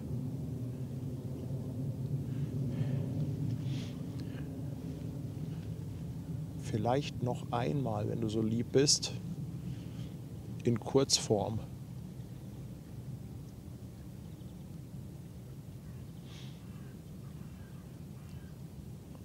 Ist immer so ein Hin und Her. Also auf die Kamera gucken, aufs Kameradisplay. Und dann auf den Chat und oftmals erwische ich dann nur einen Teil von dem, was ihr geschrieben habt.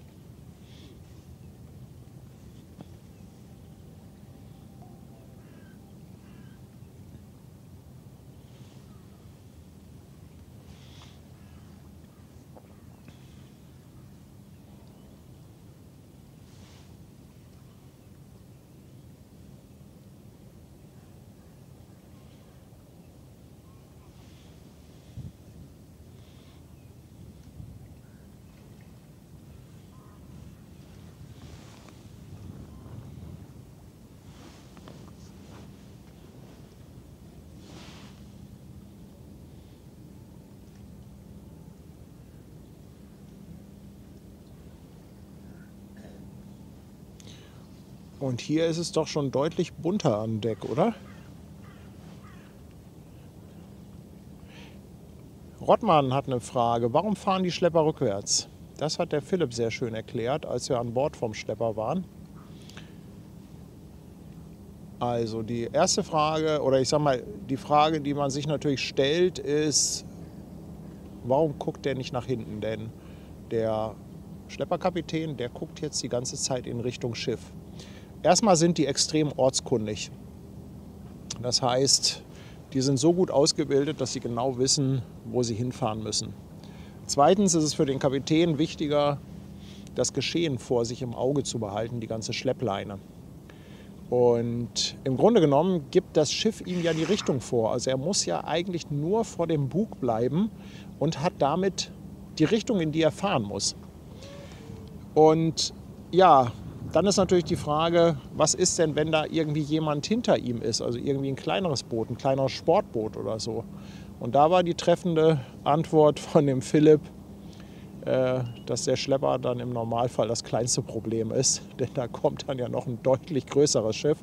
Und ja, der Schlepper und das Schiff, die werden nicht ausweichen. Also die haben jetzt hier im Hauptfahrwasser absolut Vorrang und jeder, der jetzt hier irgendwie mit einem Sportboot kommt oder mit einem kleineren,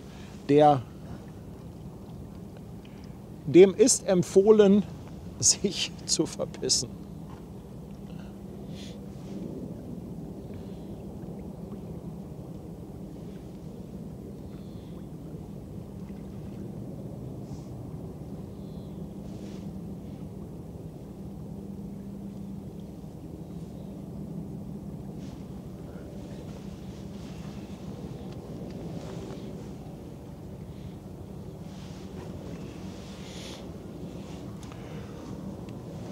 Und die nächsten Schlepper kommen schon. Hier sehe ich Fairplay, Fairplay. Welchen Fairplay sehe ich denn da? 94. Kurz dahinter dann auch der Michel, den sehen wir auch gleich. Ui, und die Evergreen ist am Drehen. Ich nehme euch mal mit rüber. Es war vom Licht nicht so schön, aber trotzdem gewaltig. Wenn so ein Schiff auf der Elbe quer steht.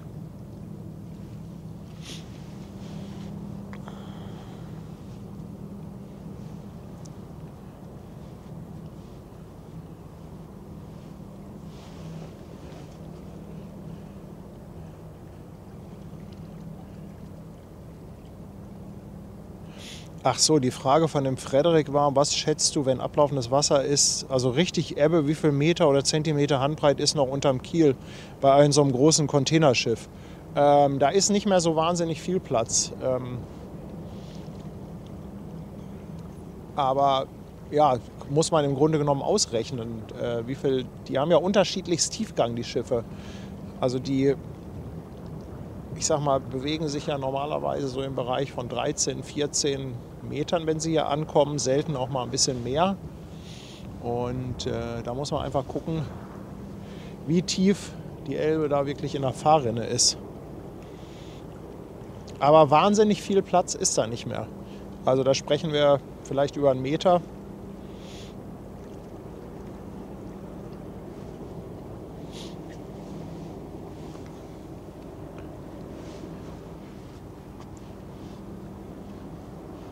Oh, farbtechnisch ist das natürlich hier gerade schon richtig schick. Ja, und die Hyundai Singapur kommt als nächstes gleich hinterher.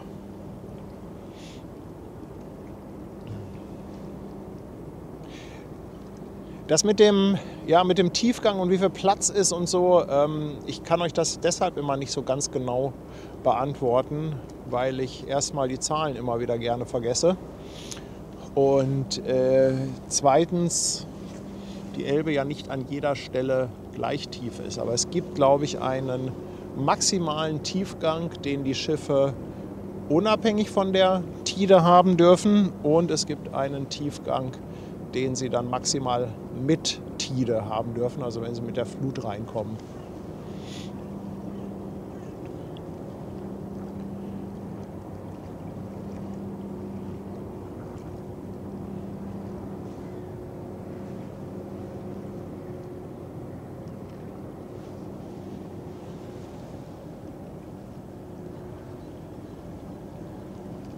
Die scheinen sich jetzt auch ein bisschen Zeit zu lassen, denn da hinten ist gerade gesperrt, aus Gründen. Guckt euch das an. Das ist natürlich schon beeindruckend aus dieser Perspektive. Einfach mal quer.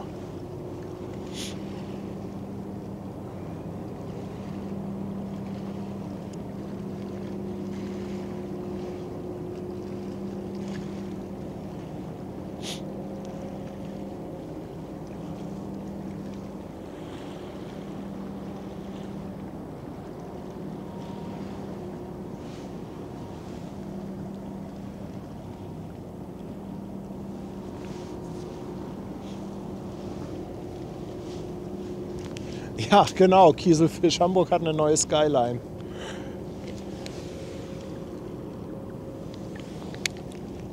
Die Richtung ist natürlich bei Sonnenuntergang richtig schön. Bei Sonnenuntergang würde die Evergreen jetzt richtig toll angestrahlt werden.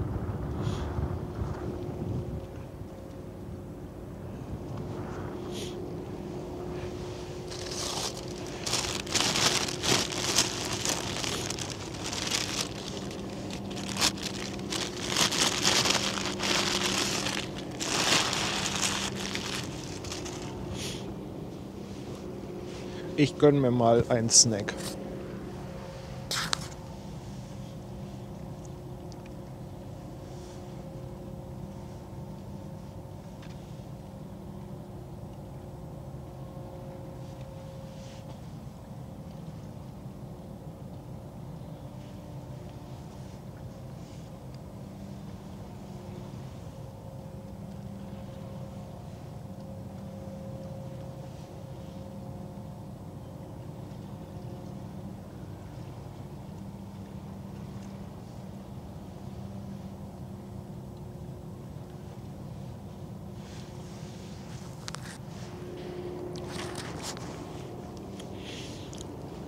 MikTalk möchte wissen, was die Pfeile an der Seite vom Schiff bedeuten. Diese Pfeile sind die Stellen, wo die Schlepper drücken dürfen. Da steht auch TAC drüber. TAC ist ja Englisch für Schlepper. Und dort ist die Bordwand verstärkt. Da, wo die Pfeile sind, da darf der Schlepper drücken, wenn das Schiff jetzt anlegt.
Okay, das war das kleine Frühstück zwischendurch.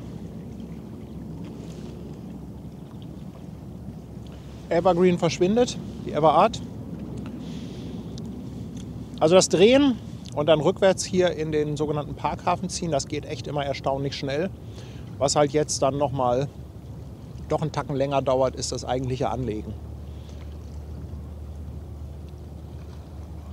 Aber das kann man sich, glaube ich, auch ganz gut vorstellen. Denn wenn so ein 400-Meter-Koloss da im Hafen an die Pier gelegt werden muss, dann ist man, glaube ich, ganz gut beraten, wenn das nicht zu schnell geht. Und hier haben wir wieder ein schönes Wimmelbild. Herrlich!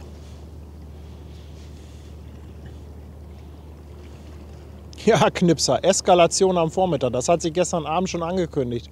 Ich hätte sogar zum Sonnenaufgang schon hier sein können. Da sind noch zwei oder drei große Schiffe rein und raus gegangen. Aber alles kann man dann leider doch nicht mitnehmen. Danke für 16 Monate, Andi Borchardt. Schön, dass du schon so lange dabei bist.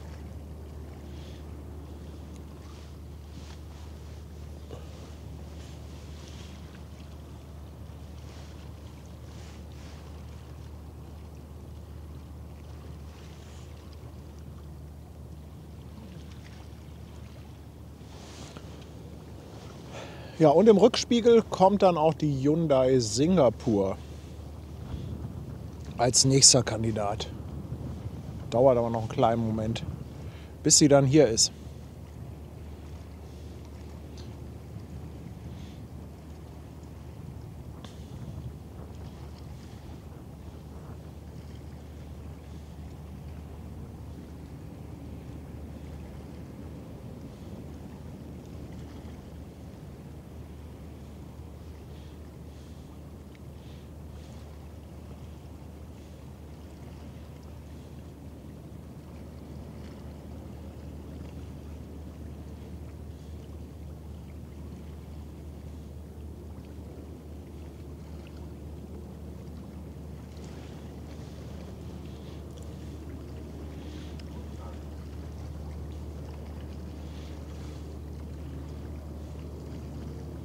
Sefa, greetings to Turkey.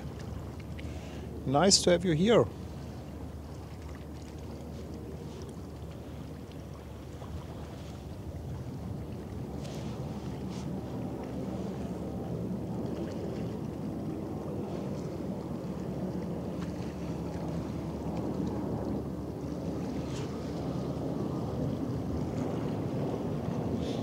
Ja, es gibt diese Tage. Da hat man echt das Gefühl, dass ein Schiff nach dem anderen wie an einer Perlenkette hier reinkommt. Da ist richtig was los und dann gibt es natürlich die Tage, da hat man das Gefühl, da ist echt gar nichts.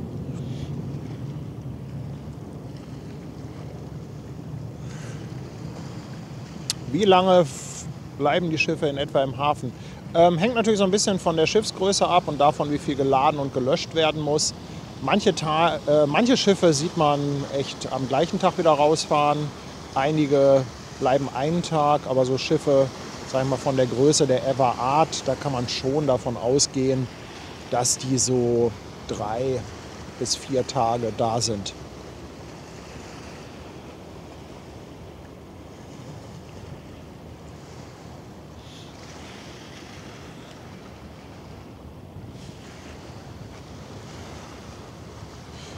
Ja, die Everart ist weg.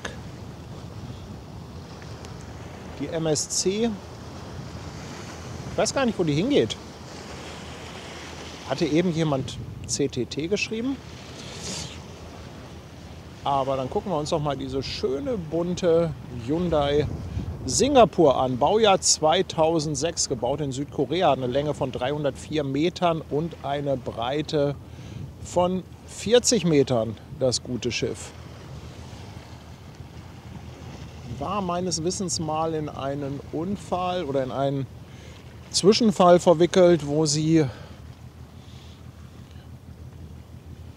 ich weiß nicht, irgendwie 40, 50 Container oder so verloren hat.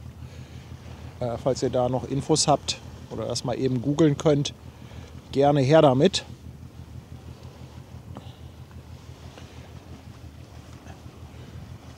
Ja, und die ist doch schön bunt. Jetzt stellt euch mal vor, dieses Schiff wäre so richtig neu angemalt. Das wäre doch eine Pracht, oder? MSC Heidi soll dann auch um 10:30 Uhr noch rausgehen. Ja, wunderbar. Dann haben wir noch den Beluga, der eigentlich jetzt auch in den nächsten 5 bis 7 Minuten ankommen müsste. Oh, und die Singapur, die hat ein richtig schönes Geräusch. Hört ihr das? Oh, das wird toll, wenn die gleich hier vorbeifährt.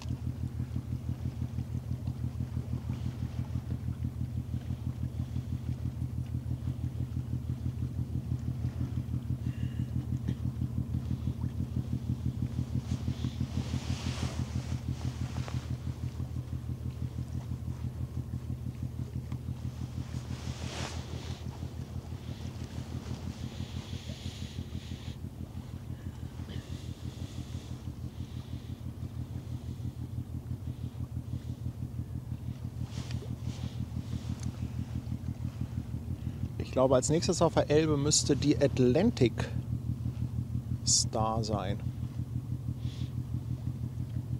Die braucht jetzt aber noch mal einen kleinen Tacken länger. Die ist nicht ganz so dicht dahinter. Beluga braucht noch 10 Minuten. Danke für Info.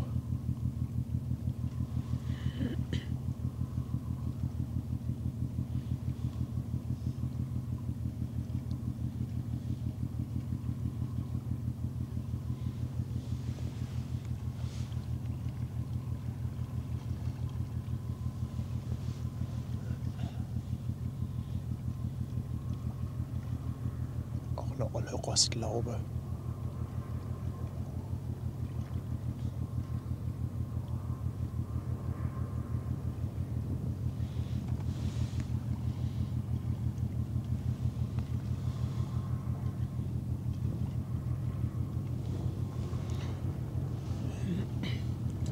Vorne assistiert von dem wahrscheinlich markantesten Schlepper hier im Hafen. Das ist der Michel.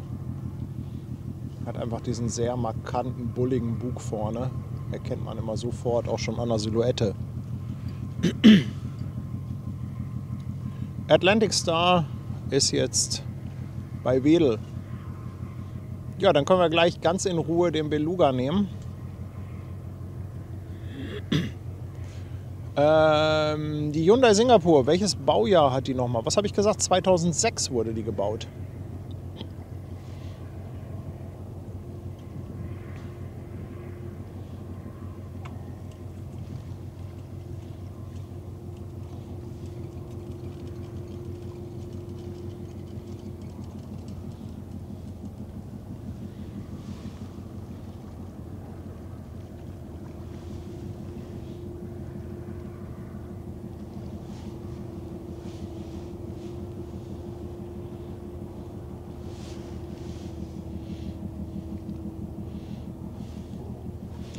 Wobei mir auch mal ein Kapitän gesagt hat, das ist bei den meisten Schiffen, sind das halt Äußerlichkeiten. Das ist ganz normal, wenn du Wind und Wetter ausgesetzt bist und dann durch die ganzen Manöver, Anlegemanöver in den Häfen und so weiter.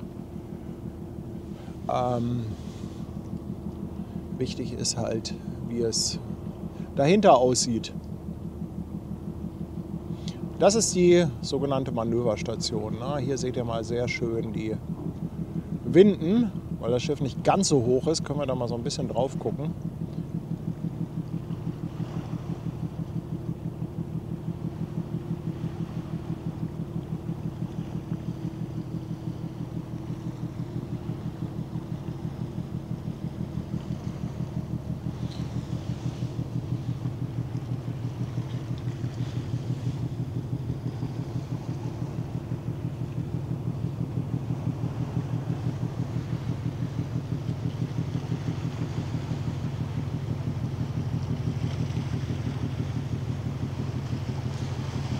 Die ganzen Nummern, die ihr hier seht, das sind die Nummerierungen für die Ladebuchten, für die sogenannten Bays. Und zwischen den Bays, vielleicht erwische ich es hier mal, hier kann man auch mal ganz gut diese Laststangen sehen, mit denen die Container nochmal befestigt sind. Ich glaube, hier sieht man es ganz gut.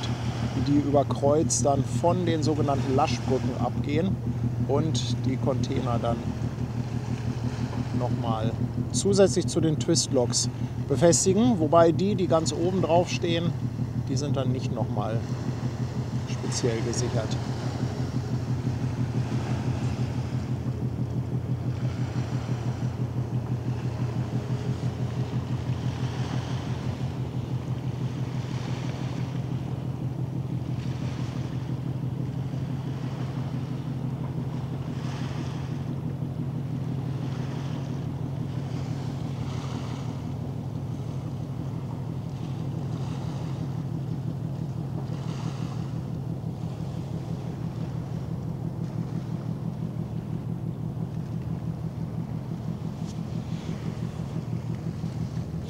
Beatrix verabschiedet sich zum Zahnarzt. Na dann sag ich mal viel Spaß, viel Erfolg.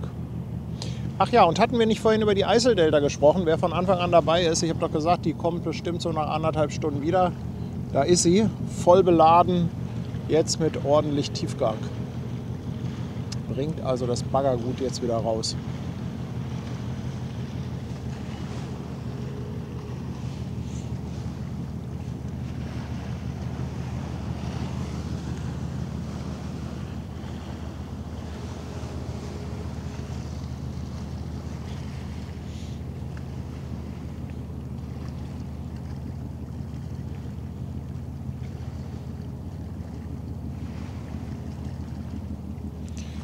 Ja, natürlich kennen wir die Reportage mit Ingo Dreves auf der Hennecke-Rambo-Damax. Absolut empfehlenswert. NDR-Doku. Ich glaube, das heißt irgendwie Fernfahrer auf den Weltmeeren oder so ähnlich. Beluga in 5 Minuten, na, das passt doch super. Dann ist die Singapur hier weitestgehend durch. Und dann können wir uns mal ganz in Ruhe dem Beluga widmen und machen ein bisschen Planespotting für Anfänger.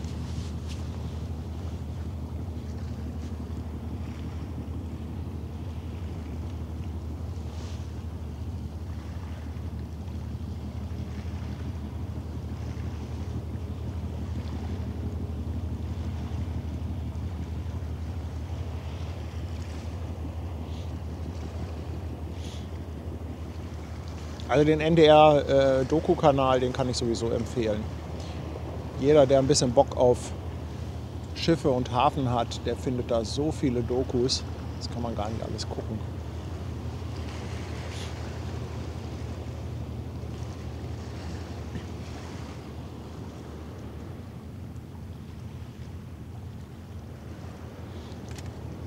Oh. Also das eine Stativbein hier, da laufe ich ständig gegen.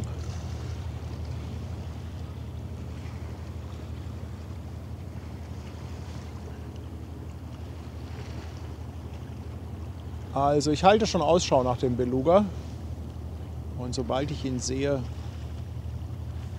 versuche ich ihn auf die Kamera zu bekommen. Da ist er. Da ist er. Und zwar da. Seht ihr den Punkt?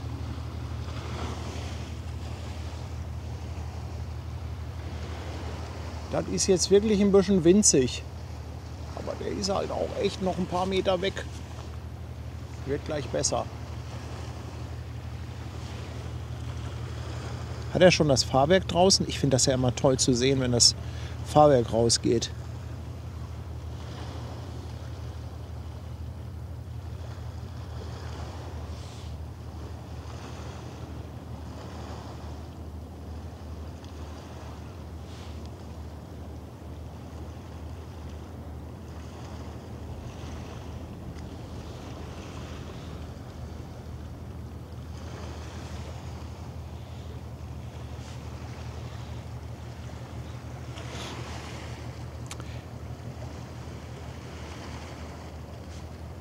Es sieht aus wie ein Gehirn, was da ankommt. Ja, das stimmt. Mehr Diana könnte heute die Welt umarmen. Ach, das freut mich. Diana, warum geht's dir denn so gut? Teil das doch mit uns.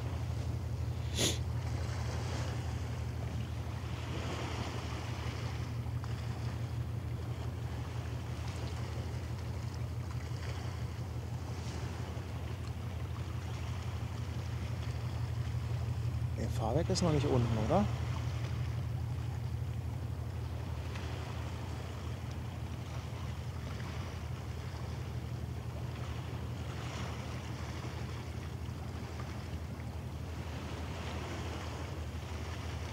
Da kommt's doch.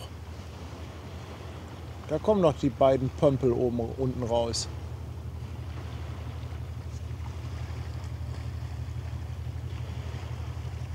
Licht macht er auch an.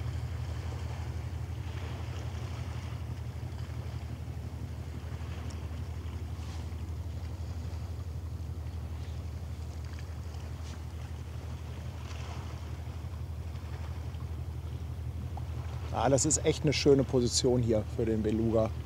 Das muss man schon sagen. Besser geht's nur auf dem Turm.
Ich finde das auch immer ganz schön, wenn man hier ein bisschen Hintergrund hat, wie der hier über die Elbe kommt.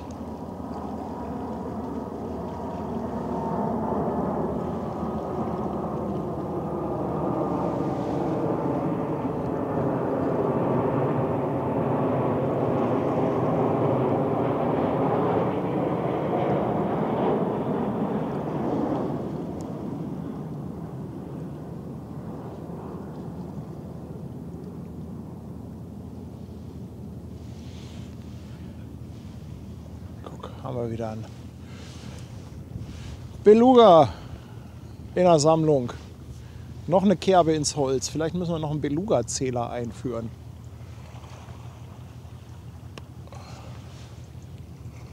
Und währenddessen geht da hinten die MSC ab in den Kühlbrand, also zum CTA.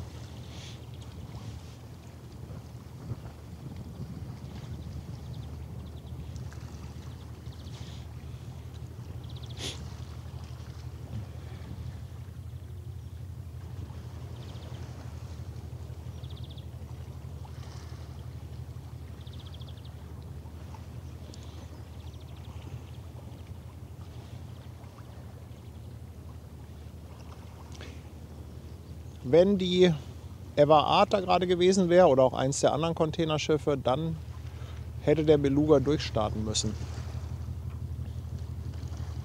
Das passt nicht. Und das Lotse hat mir gesagt, dass die Piloten das halt auch eigenmächtig entscheiden müssen. Also da findet jetzt nicht irgendwie eine Kommunikation statt zwischen dem Piloten und dem Lotsen auf dem Schiff da unten, sondern der Flugzeugpilot, der muss darauf achten, ob das passt oder nicht und dann gegebenenfalls durchstarten. Auch schon alles gesehen.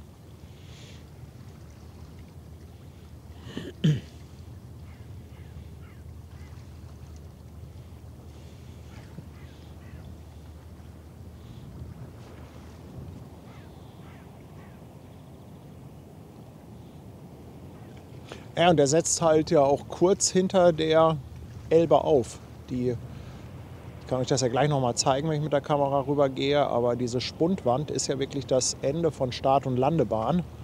Und wenn die ziemlich weit vorne aufsetzen, ja, ich weiß nicht, wie hoch mag so ein Flugzeug in der Mitte der Elbe sein, wenn es landet?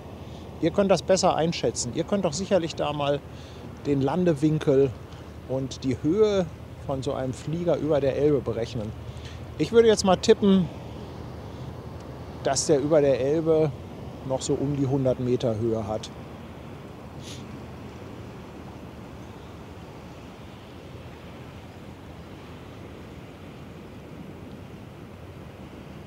Jetzt haben wir gleich erstmal einen kleinen Moment Ruhe.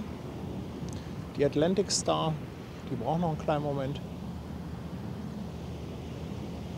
Und stattdessen haben wir hier aber noch mal einen kleinen Sauger. Ich kann den Namen gar nicht lesen.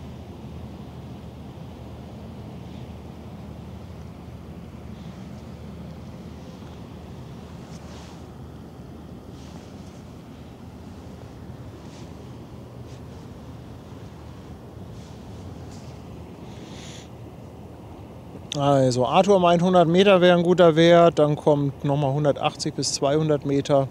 Naja, auf jeden Fall alles nicht besonders hoch. Also wenn da dann wirklich so eine Ever-Art kommt und die Brücke 65 Meter hoch ist, oh Gott, 40 bis 50 Meter Abstand, das wäre ja gar nichts.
Jetzt wird das wahrscheinlich ein bisschen dauern, bis noch ein Beluga kommt. Manchmal haben wir das Glück, dass so in einer Stunde 2 kommen, aber meistens ist da schon ein bisschen Abstand dazwischen.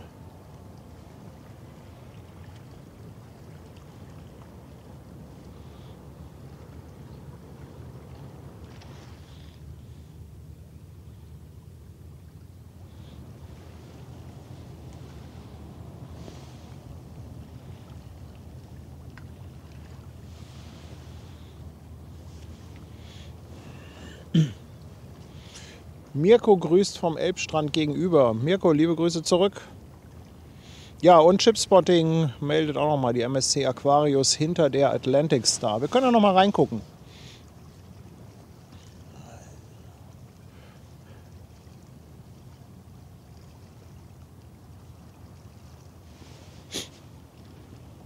Da haben wir es. Also hier seht ihr auf jeden Fall ganz markant Airbus, Start- und Landebahn.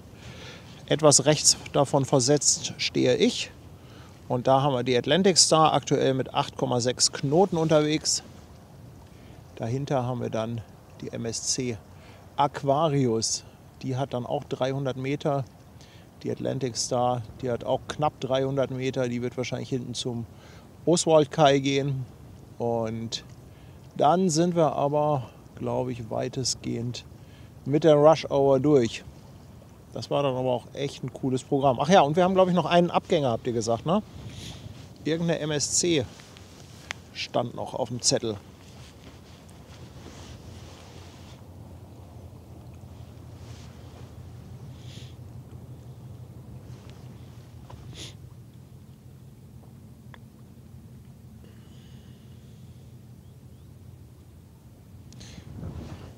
Ich mache mal den großen U-Turn. Vielleicht sehen wir da schon gleich eine Brücke. Von dem nächsten Schiffchen. Ach so, jetzt kann ich euch erst noch einmal hier zeigen. Also das hier ist ja Also das hier ist der sogenannte Rüschpark. Da, wo diese beiden Personen stehen, das ist da so ähnlich wie hier, wo ich stehe. Das sind quasi so Absätze nach vorne. Und da stehen überall Bänke. Also hier, achso, kann ich euch natürlich auch mal hier zeigen. Hier, wo ich stehe. Also das ist hier ganz, ganz chillig und lauschig, wenn ihr da mal Bock drauf habt. Und dann haben wir da halt das Ende oder auch den Anfang, je nachdem wie man es nimmt, von der Start- und Landebahn vom Airbus-Werk. Und die fängt halt direkt hier hinter dieser Spundwand an. Das heißt, einige Meter dahinter setzen die Flugzeuge dann auf. Und deshalb sind die dann natürlich über der Elbe schon entsprechend tief. Und ja, ihr habt es eben gesagt und habt mal überschlagen, dass es irgendwie sich so um 100 bis 200 Meter handelt. Das ist natürlich gar nichts. Sowohl für den Beluga als auch für diese großen Containerschiffe. Und da sehe ich etwas, das könnte die Atlantic Star sein. Hinter der Spundwand.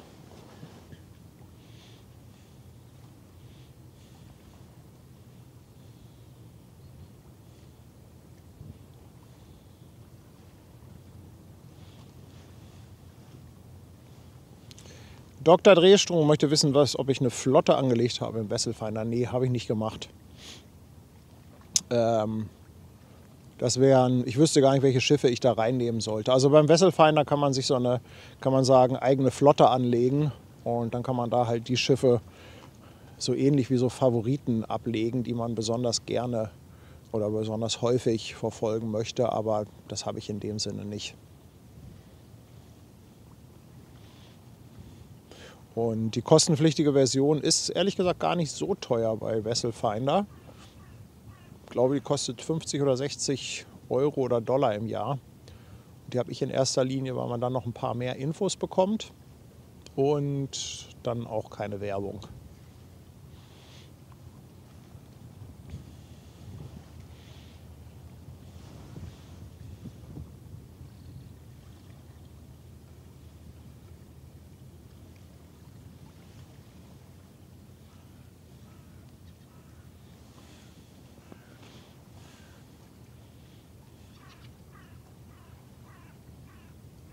Tschüss, Ursi.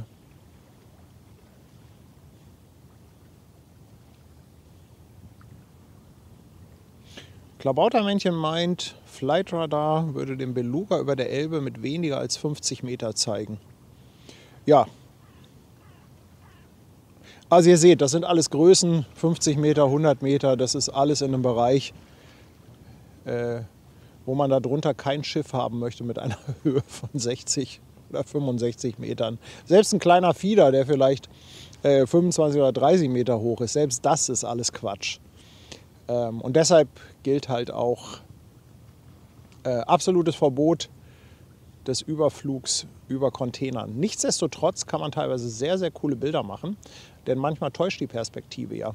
Gerade entweder vom Bubendei-Ufer oder aber auch von hier erwischt man manchmal eine Perspektive, wo das Containerschiff in Wirklichkeit gar nicht auf Höhe von der Start- und Landebahn ist, es aber so aussieht, als ob der Beluga wirklich direkt über dem Schiff ist. Und da gibt es echt coole Fotos. Da muss man natürlich dann wirklich Glück haben im richtigen Moment. Ich habe damals ein Foto gemacht von der Berlin Express mit dem Beluga quasi oben an Deck.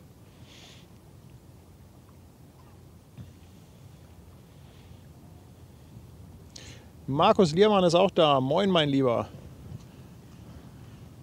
Warum lässt du dich nicht an der Elbe blicken? Was machst du in irgendeiner Konferenz?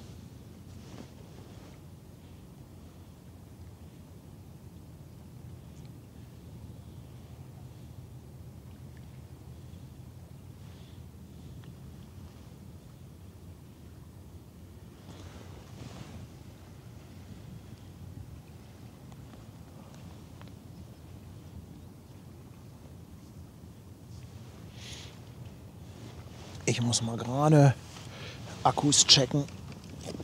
Hier von meinem Routern.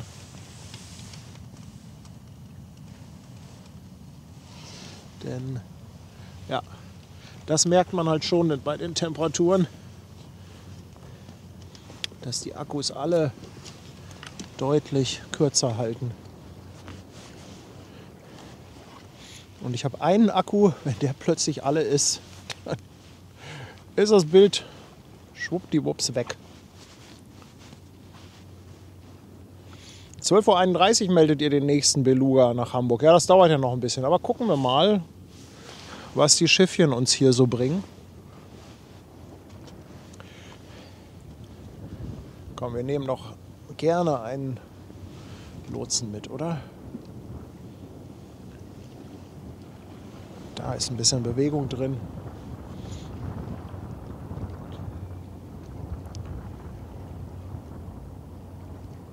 Mal schauen, ob der schon zur Atlantic Star möchte. Das kann gut sein eigentlich.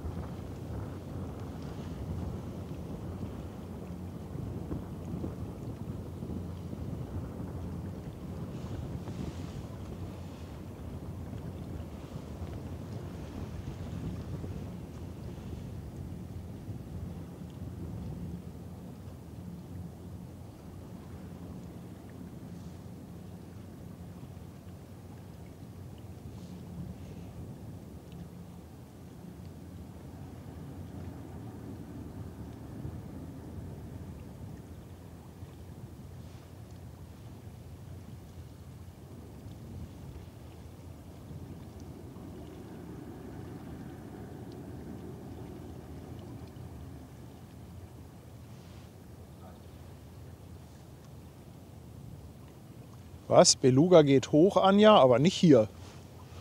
Das würde ich hören.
Ach so, der ist jetzt auf dem Weg nach Hamburg. Alles klar, alles klar.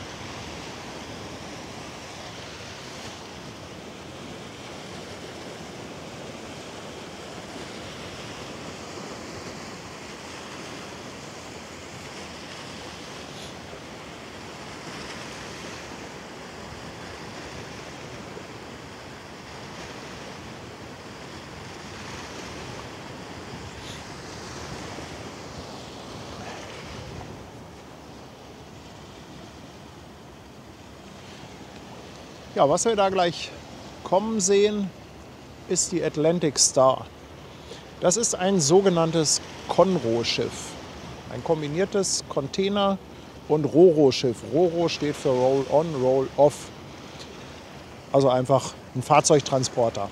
Und hier geht halt beides drauf. Fläche für Fahrzeuge und für Container. 296 Meter lang, 38 Meter breit.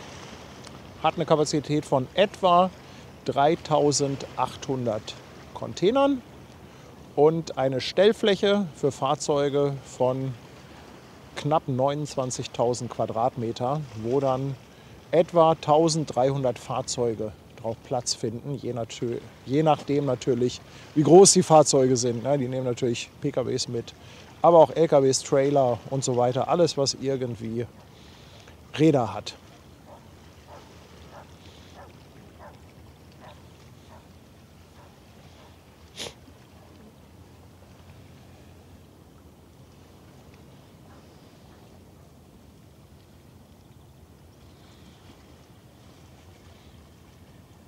Auch immer sehr interessant, wenn die anlegen hinten am Oswaldkai.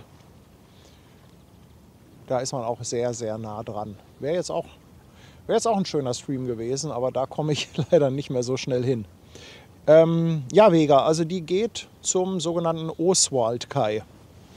Also O''Swald geschrieben. Und ich kann euch das auch gerne mal auf dem Wesselfinder zeigen. Hier haben wir das ganze Hamburger Hafengebiet. Und wenn ich hier mal reinzoome, sind wir hier, wo die ganzen Punkte sind. Da sind wir so im Bereich der Landungsbrücken. Da müssen die vorbei, die Atlantic Star. Und dann geht die hier hinten rein. Hier in diesen Hafen. Hier liegt die Bleichen. Hier hinten ist das Hafenmuseum. Und das hier ist der sogenannte Oswald Kai, hier am Amerika-Höft. Da liegt jetzt gerade kein Schiff und da dürfte die Atlantic Star hingehen.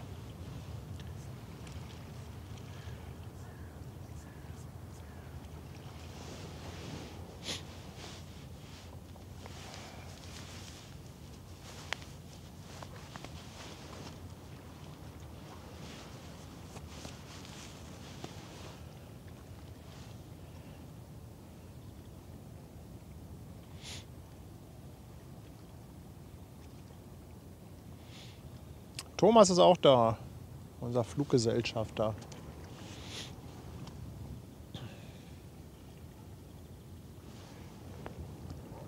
Von hinten kommt auch ein Schlepper. Da kommt noch irgendwas Kleines, entweder Hafenaufsicht oder Zoll oder Polizei.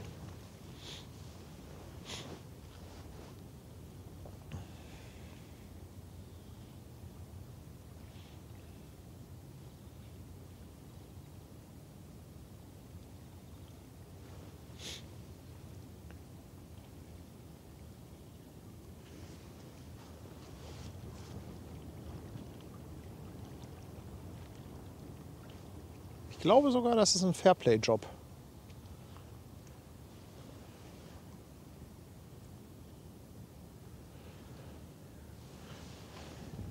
Dann machen wir doch mal den wilden Schwenk.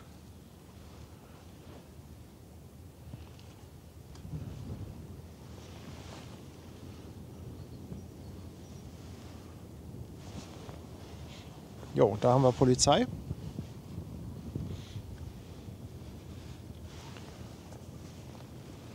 Und dahinter haben wir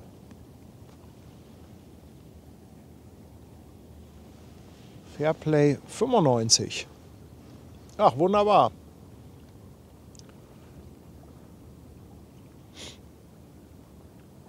Ich weiß gar nicht, ob Philipp und Nils schon wieder an Bord sind.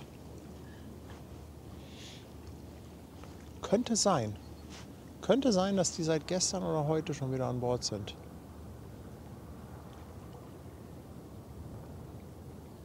Im Hintergrund seht ihr den alten Schweden, den großen Findling, da am Elbstrand. Da irgendwo muss der Mirko sich rumtreiben.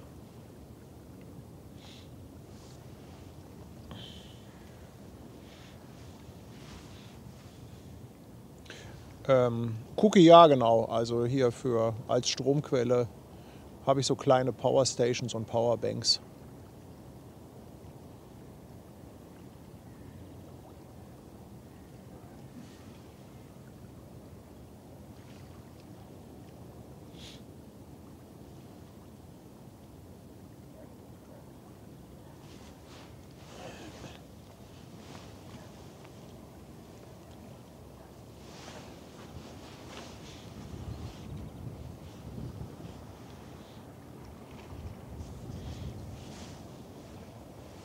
Ja klar, und den Hafengeburtstag, das streamen wir natürlich auch. Bis die Leitung glüht. Schwester Hansen, moin.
die schönen Hafenschlepper.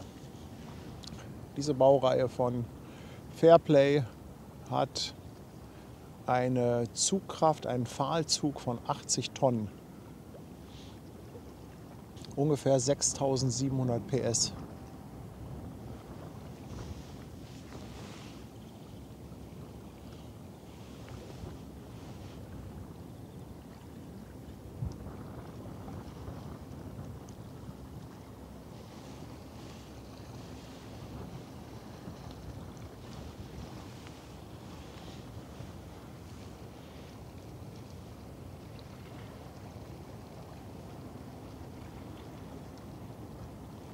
Jetzt kriegt sie auch richtig schönes Licht.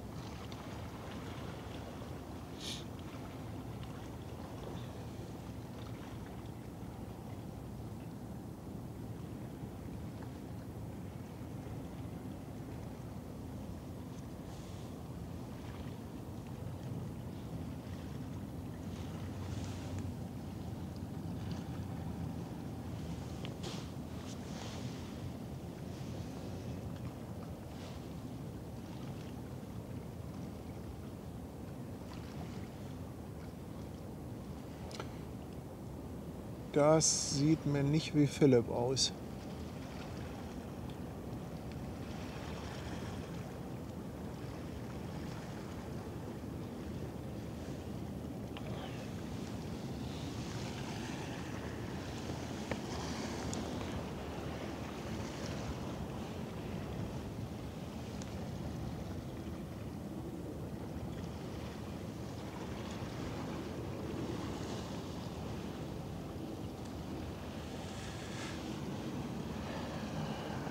Jan möchte wissen, wie viele Schiffe noch kommen. Also das ist einmal hier die Atlantic Star und dahinter haben wir noch eine MSC und ich glaube, es geht noch eine MSC raus.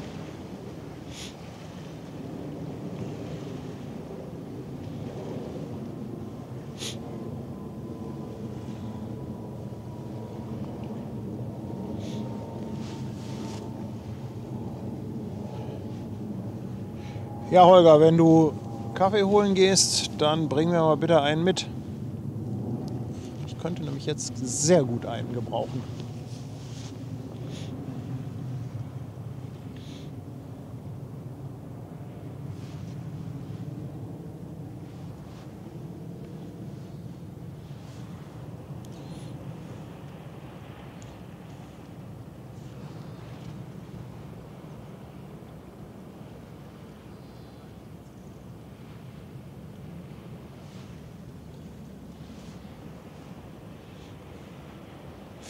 Ah, Kenny hat es nochmal rausgesucht. Die MSC Aquarius kommt und die MSC Heidi geht raus.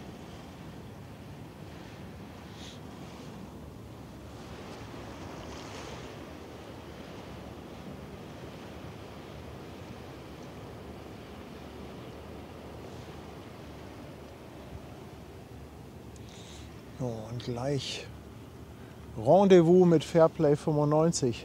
Moin. Na? Alles gut? Ja. Ja, doch, ich hatte so einen kleinen Thermosbecher mit Kaffee mit, aber der ist schon alle.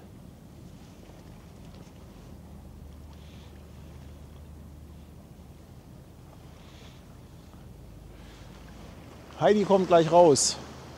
Wo ist denn Heidi? Eurogate?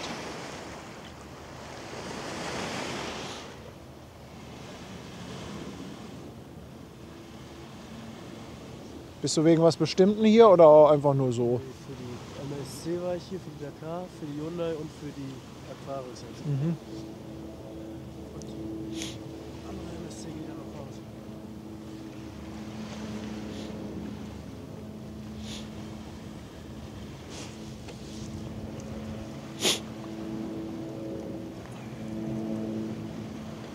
Ja, Thomas kommentiert den Flugzeugsound. Der sagt euch, was ihr im Hintergrund hört, einen A321.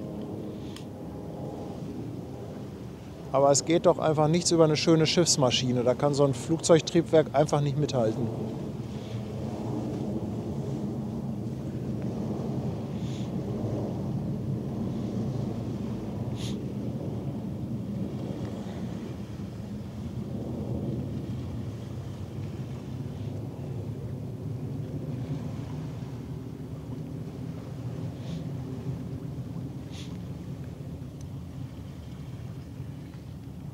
Fairplay 95 wird wohl Achtern dran gehen oder die gehen schon zur Aquarius.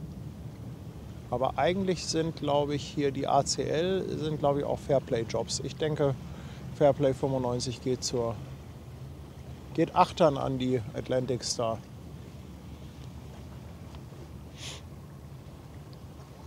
Ja, Holger, du hast recht. Eine Thermoskanne unter 1,5 Litern ist nichts Richtiges, da kann man nicht mitarbeiten. Da hast du absolut recht.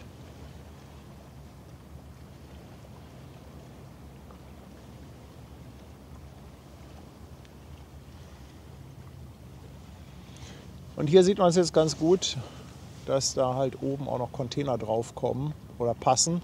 Es sind jetzt nicht viele drauf. Ich glaube im hinteren Bereich, hinter den Brückenaufbauten, da sieht man ein paar Container.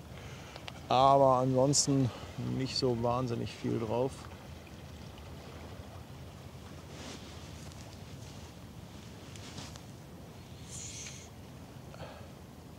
Ja, Ben Bur, interessante Frage, wie viele Belugas passen aufs Containerschiff? Da müsstest du erstmal sagen, welches Containerschiff. Aber wenn du jetzt mal sowas nimmst wie die Ever Art mit 400 Metern, 400 Meter Länge, 62 Meter Breite. Was hat denn so ein Beluga, was hat der an Spannweite? 60, 70 Meter oder so? 60 Meter? Und wie lang ist der? Auch so ungefähr. Könnt ihr ja mal ausrechnen, wie viel dann da drauf passen. Ich denke, unsere Flugzeugexperten, die werden uns das genau ausrechnen können.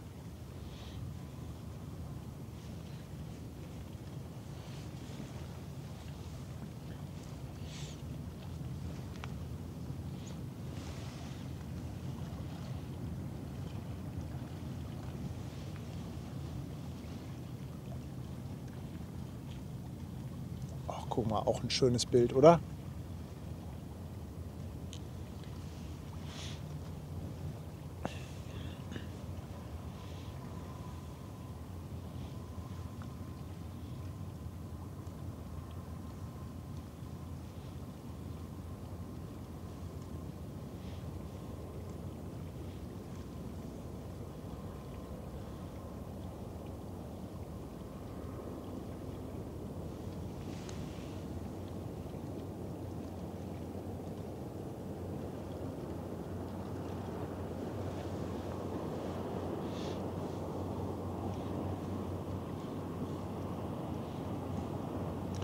Was kommt da denn von links noch?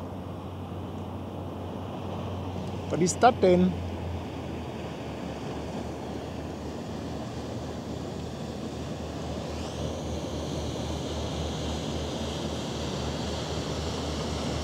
Feuerwehr Wedel. Stadtpräsidentin Luchau. Das ist ja ein süßer Tucker-Tucker.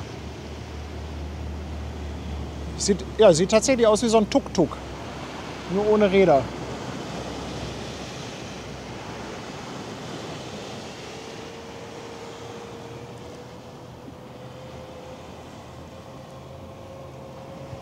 Ja, genau, das ist die Thermoskanne. Ach, ihr seid auch echt super lustig. Hey Fabian, danke dir für 4 Monate. Er fragt, hast du von der SS United States gehört? War da jetzt aktuell was?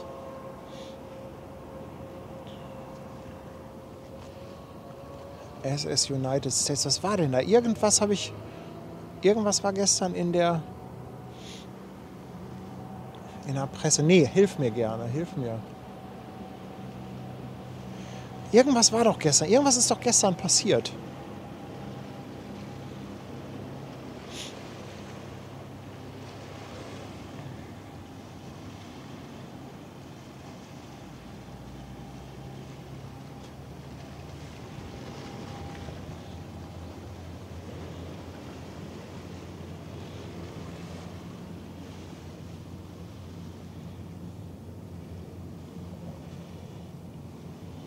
Ach, die SS United States wird zum Riff, wird die versenkt. Ah, okay.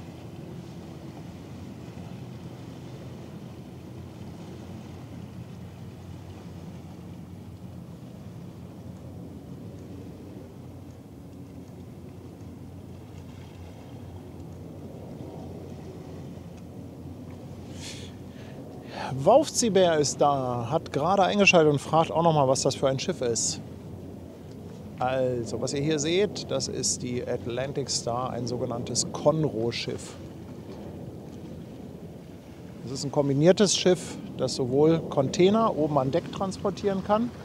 Da seht ihr die Führungsschienen, diese sogenannten Sail Guides.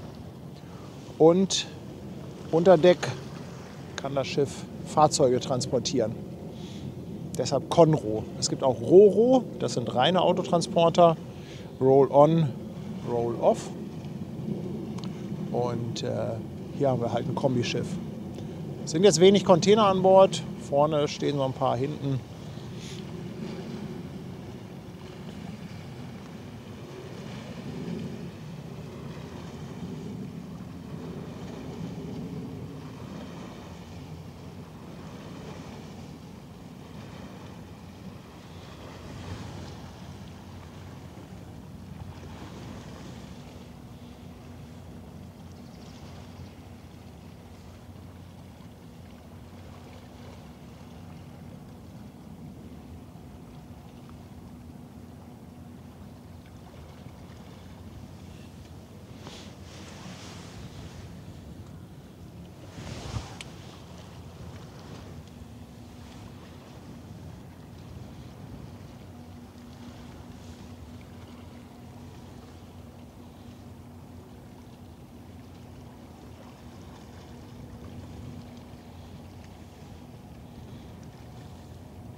Hier ist halt gar nicht die Notwendigkeit da, die Container zu befestigen, wie auf den typischen Containerschiffen.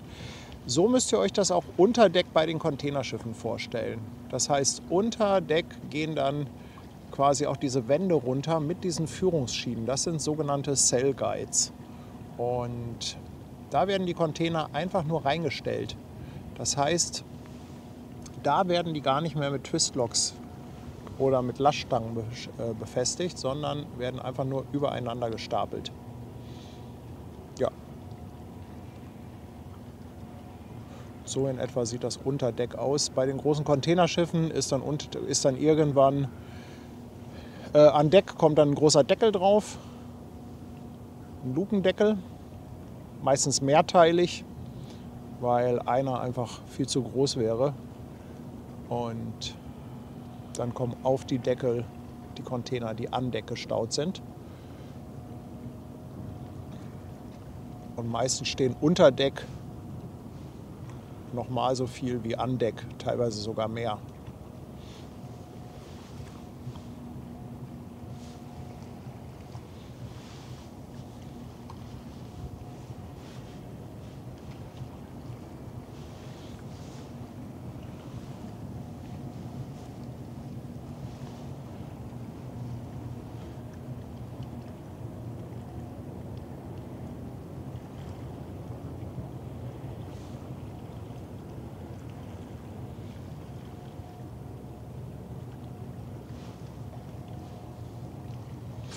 Oh, Fairplay 95 scheint wohl doch weitergefahren zu sein.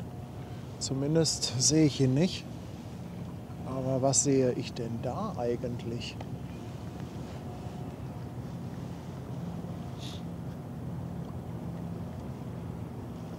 Nee, das ist nicht Willi.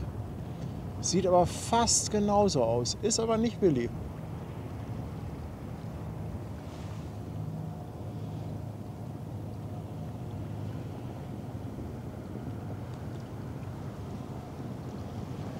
Will sich das aber mal aus der Nähe angucken.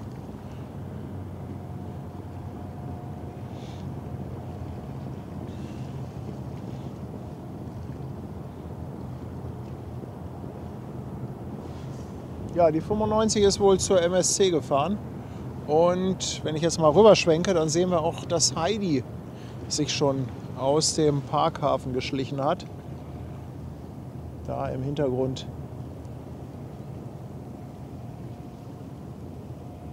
kommt die MSC Heidi gerade vor der Elbphilharmonie.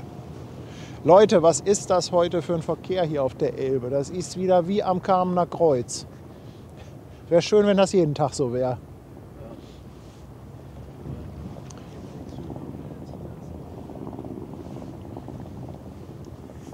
Vorhin, als ich gekommen bin, sind mir auch noch 2 vor die Nase gefahren. Da waren noch 2 Abgänger, glaube ich. Ja. Also war richtig Attacke.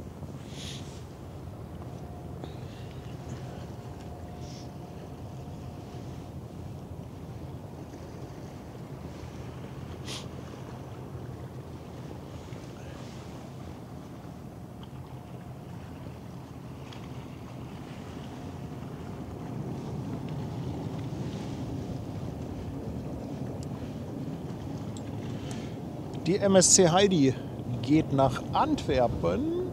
Danke, Ute.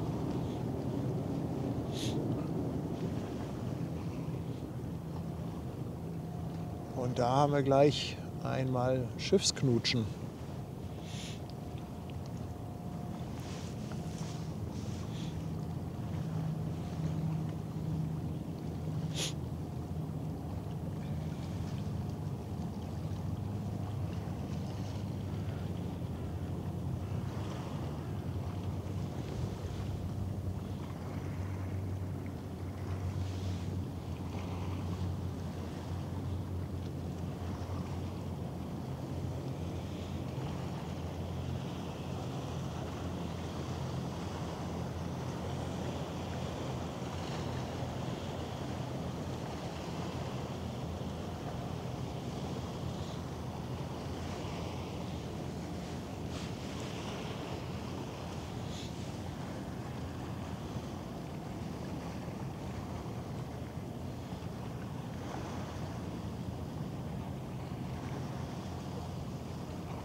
Na, die Aquarius, es wird sich nicht ganz ausgehen, dass wir die beiden hier direkt vor der Nase haben. Aber fast. Werden sich fast hier vor der Kamera begegnen gleich. Die beiden MSCs. Ich finde, die können sich mal ordentlich begrüßen. Schiffe der gleichen Reederei dürfen mal ordentlich Attacke machen. Aber MSC ist so groß, da kennt der eine Kapitän wahrscheinlich den anderen nicht. Alle nur eine Kostenstelle.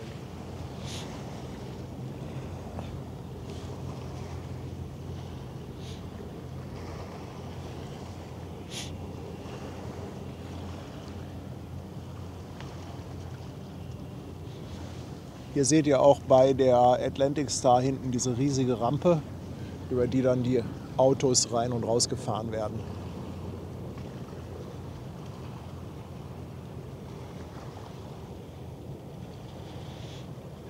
Schöne Grüße von Lukas soll ich dir bestellen. Ich sollte ihn auch schon grüßen. Ja, neben mir steht der Jorne. Instagram, was war das? Shipspotting Weber, oder? Ja. Shipspotting Weber könnt ihr mal schauen.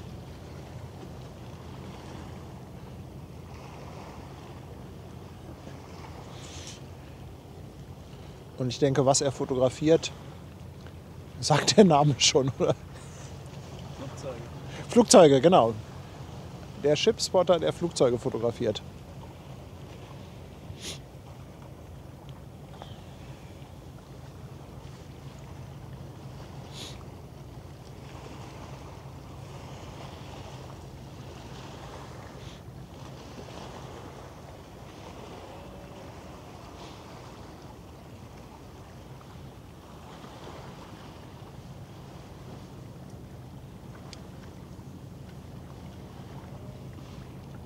Aber schöne Wimmelbilder wieder.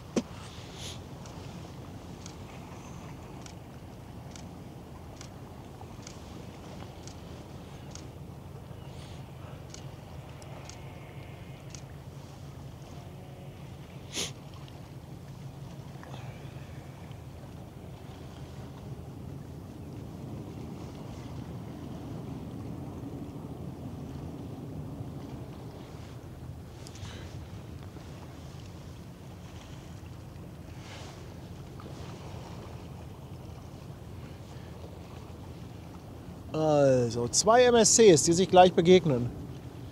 Aber dass es hier zu einem Gruß kommt, halte ich noch für unwahrscheinlich.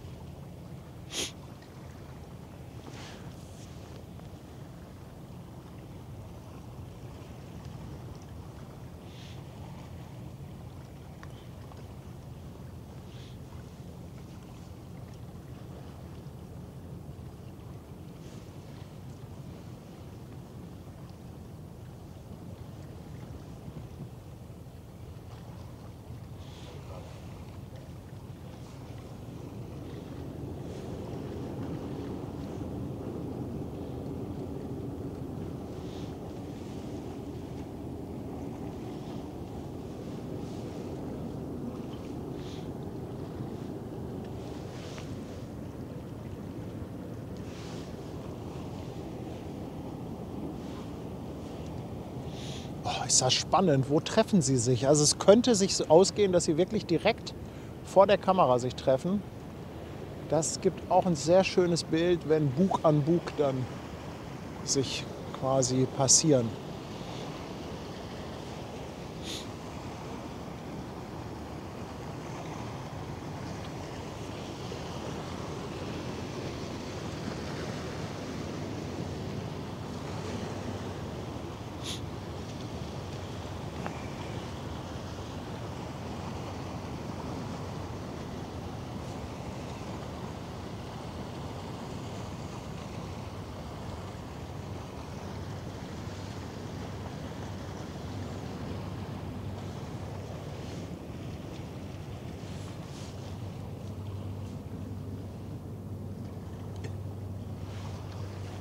Es ist ja vor Spannung wieder nicht auszuhalten hier.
Ich muss jetzt mal ein bisschen auf Weitwinkel gehen, weil ich gerne ein Foto machen möchte, wenn die beiden sich hier treffen.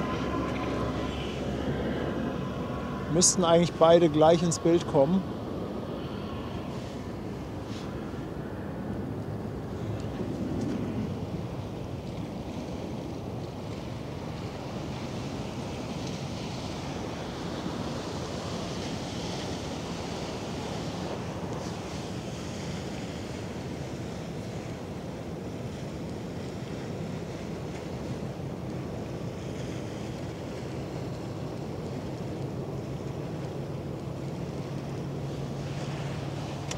Cool.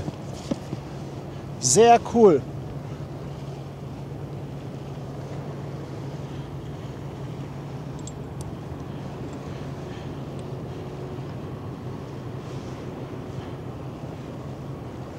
Das war doch mal gut, oder? Ich mag sowas.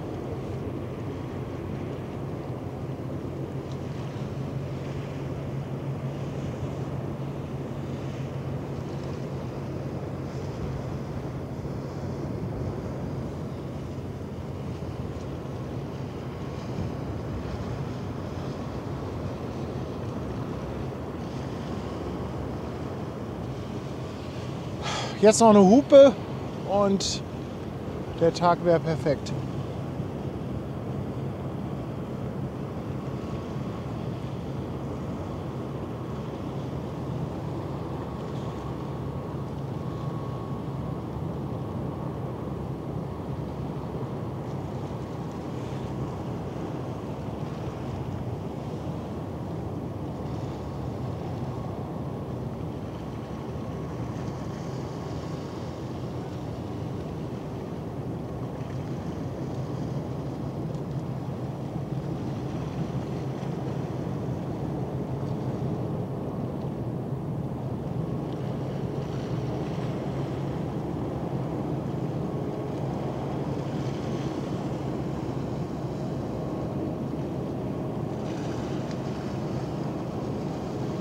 Na Leute, sind das Bilder?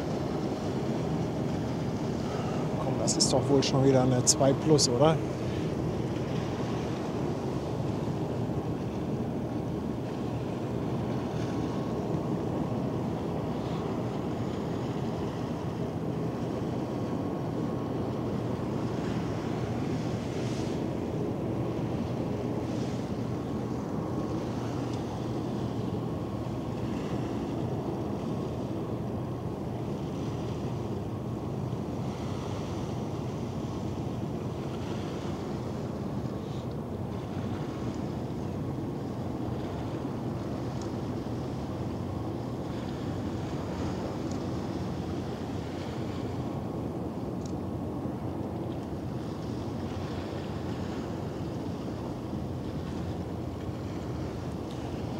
Ja, Tobi, eine 1 wird es erst, wenn man das Ganze bei Sonnenuntergang hat. Eine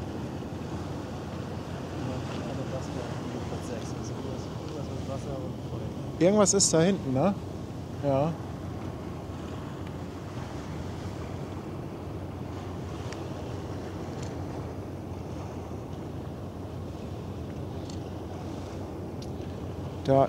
Da liegt die Westphal auch, ne? Ja. Brennt da was? Auf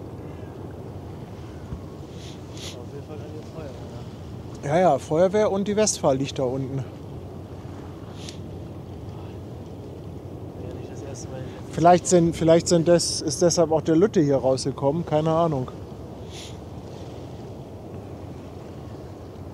Ja, letzte Woche oder vorletzte Woche war schon mal irgendwie ein DG-Container oder so, ist da, glaube ich, hat da gebrannt, ne? Bitte? Containerbrücke gebrannt. Eine Brücke? Ne, ich meine, ich hätte von einem DG-Container gehört, der auf einem Containerschiff gebrannt hätte. So, das da ich nicht von. Ich habe nur mitbekommen, das stand im Hafenbericht, dass die Containerbrücke in Almere gebrannt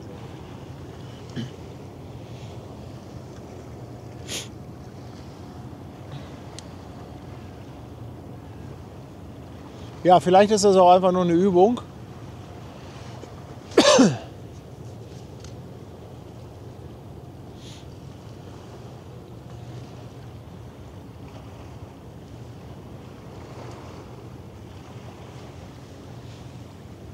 Rauchentwicklung sieht man jetzt nicht. Nee, ne?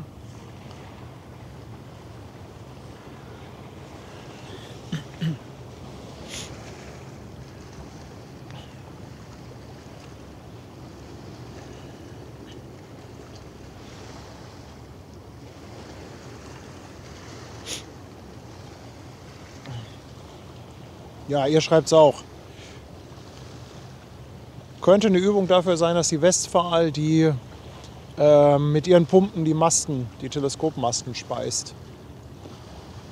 Wird ja Sinn machen. Üben ist ja nicht so verkehrt.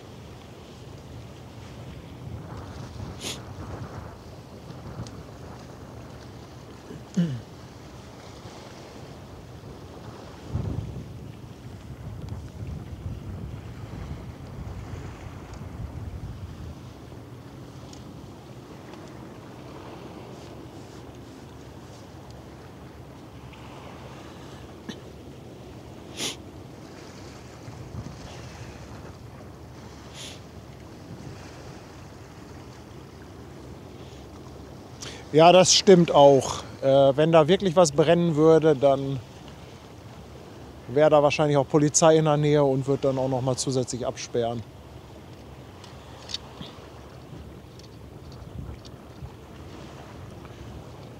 Das ist anzunehmen.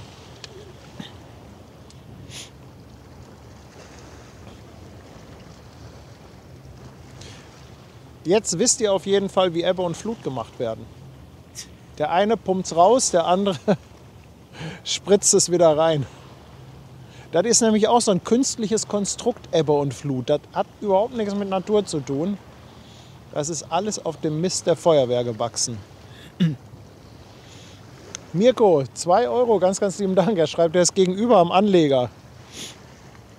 Mirko, liebe Grüße.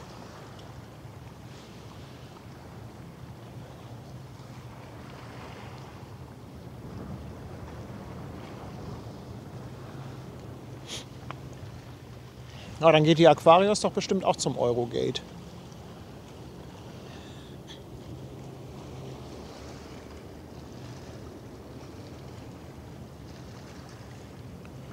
Und Harry de Jong, Mensch, ganz übersehen hier, hat auch nochmal 100 Bits da gelassen auf Twitch. Harry, ganz, ganz lieben Dank dafür.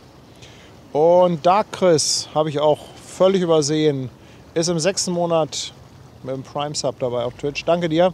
Und auf YouTube lässt er auch nochmal 2 Euro Superchat da. Mit schönen Grüßen nach Helgoland.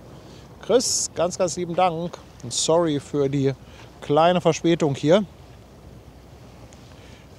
Außerdem ist Jakobs Aviation da und nun Mitglied auf der Speicherstadt. Danke dir. Herzlich willkommen.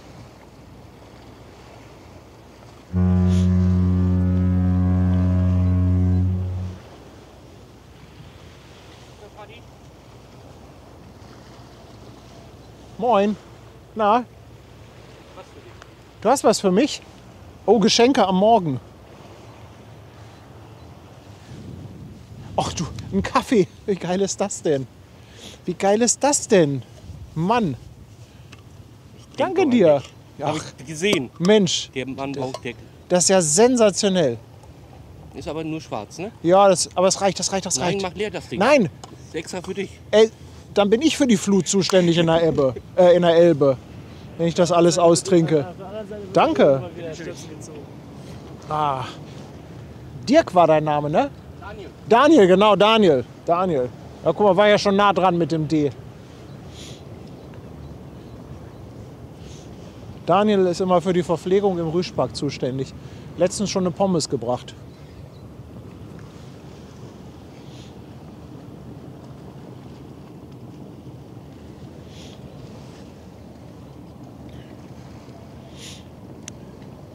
Septo im 4. Monat auf der Speicherstadt dabei. Ganz, ganz lieben Dank. Ach, und Jakobs Aviation hat ein Upgrade gemacht. Ist gar nicht neu dabei, war ein Upgrade. Sorry.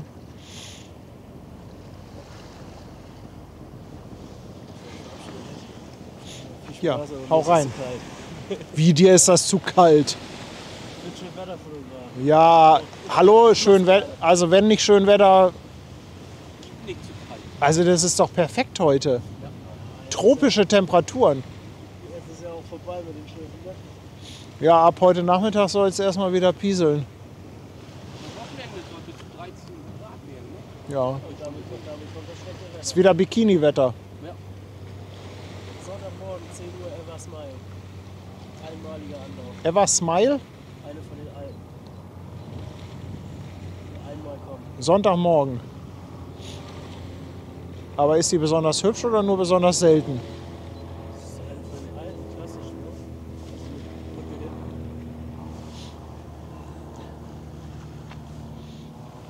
hin. Ever Smile haben wir hier, glaube ich, auch noch nie gehabt. Auch noch nicht. Oder wenn, dann ist es schon Millionen Jahre her. Naja, Kam früher häufiger, aber jetzt Ja. sind die noch selten hier. Sonntagmorgen.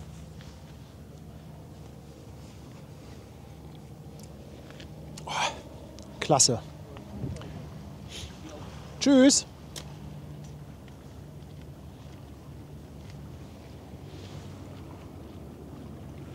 Ja, hat das ja noch mit dem Kaffee hier geklappt, Mensch. Leute. Lecker, lecker.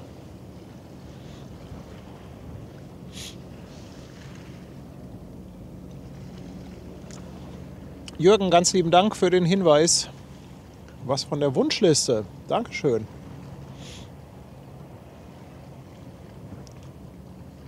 Ja, schiffsverkehrsmäßig sind wir jetzt eigentlich weitestgehend durch. Aber das Wetter ist so schön. Also einen kleinen Moment gucken wir hier noch auf die Elbe. Aber das ist schon Wahnsinn gewesen, was wir jetzt heute hier an großen Schiffen hatten.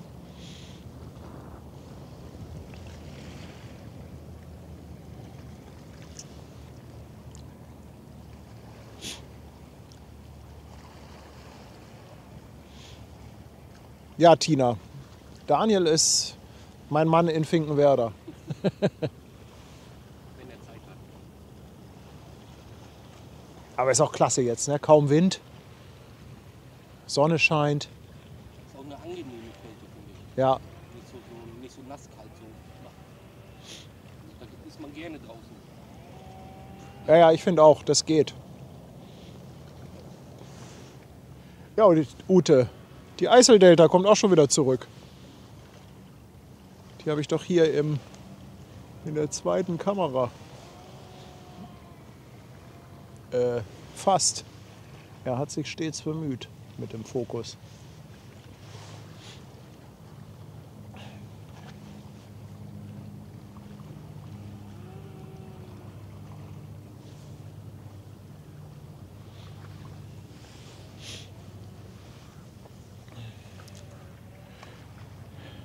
Oh, 2013 war die Eversmile das letzte Mal hier. Danke dir.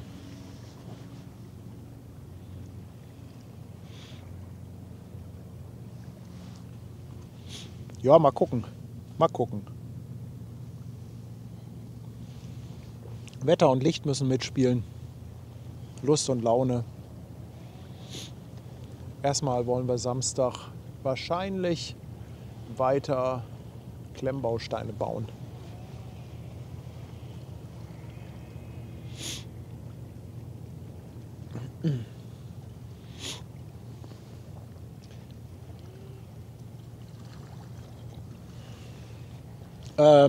Titus fragt, warum es den 24-Stunden-Stream nicht auf Twitch gibt, sondern nur auf YouTube. Titus, weil ich auf Twitch dafür einen extra neuen Kanal machen müsste. Man kann auf Twitch ja nicht 2 Streams gleichzeitig laufen lassen auf dem gleichen Kanal. Und dafür jetzt extra einen neuen Kanal machen, fand ich jetzt irgendwie ja nicht so geil irgendwie. Da fängst du dann wieder von vorne an und von daher habe ich den nur auf YouTube erstmal gemacht. Aber vielleicht wird das ja irgendwann mal gehen, dass man auch auf Twitch 2 Streams gleichzeitig laufen lassen kann.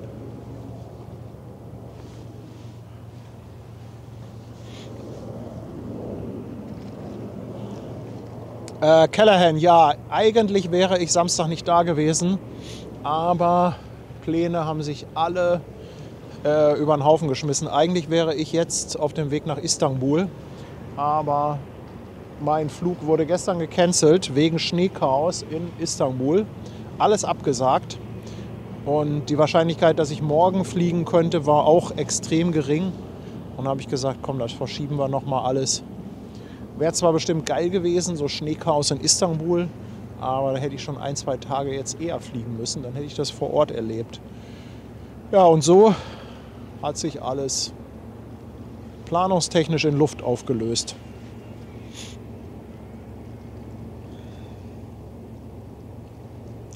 Ja, Callahan, ich glaube, ich habe das letzten Samstag in dem Stream erwähnt, dass ich diesen Samstag nicht da bin. Und da habe ich nämlich, meine ich, gesagt, dass es diesen Samstag keinen Stream geben wird oder dass wir nicht weiterbauen.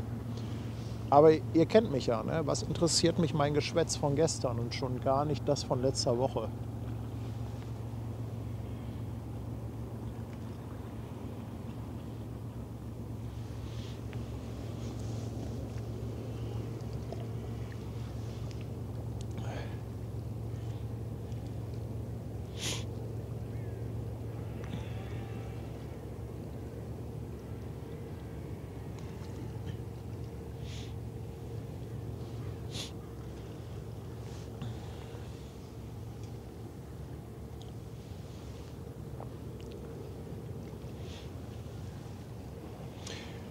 Mirko, die Atlantic Star ist schon durch. Die ist schon durchgebrettert eben.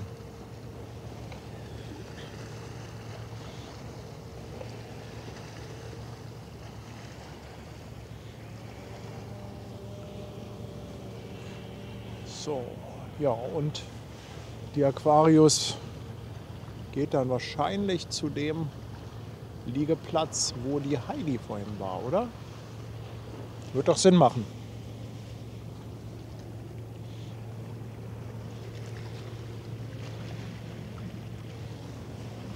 Oh, herrlich, so ein Kaffee. Herrlich. Kannst du was haben? Ich hab die Kanne für dich gemacht. Nein, das ist ganz lieb, aber dann, wie gesagt, dann läuft die Elbe über. Das ist doch gut. Aber so eine große Tasse ist schon super. Richtig gut.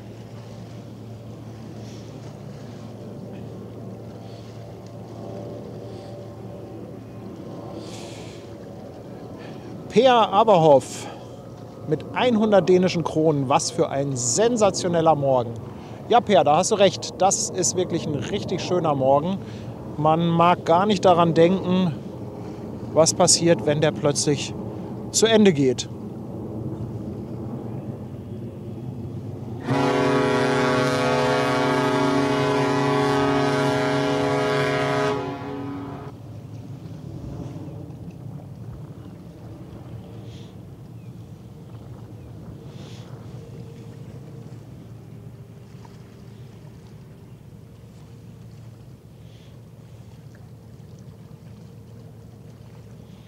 Ja, Stefan, wir sind immer noch am Streamen.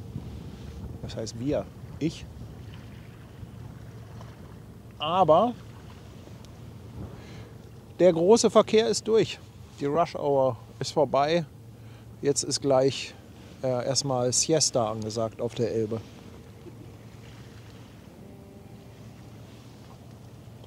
Also der Stream liegt quasi in den letzten Zügen.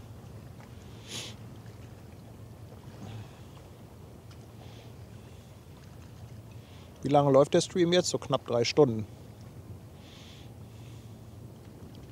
Wer das nicht mitbekommen hat, letzten Samstag habe ich angefangen mit Ben zusammen ein Klemmbaustein-Set von einem Seenotrettungsboot zu bauen.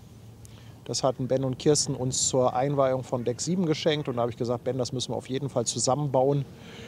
Ja, wir haben uns natürlich hoffnungslos verschätzt mit der ganzen Geschichte und hatten nach 3 Stunden gerade mal so die Hälfte fertig und haben dann gesagt, okay, das Ganze vertagen wir.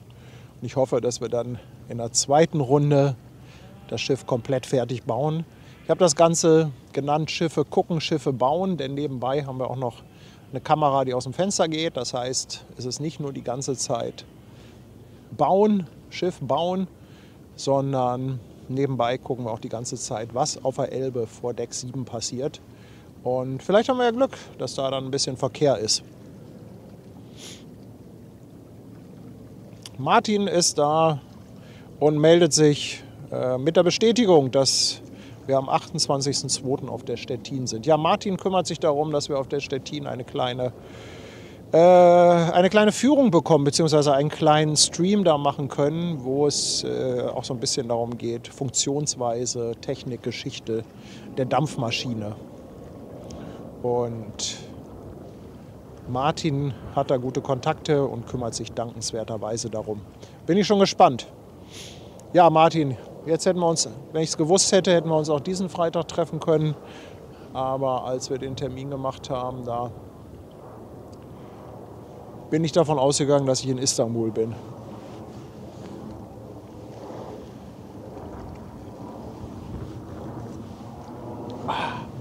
Herrlich.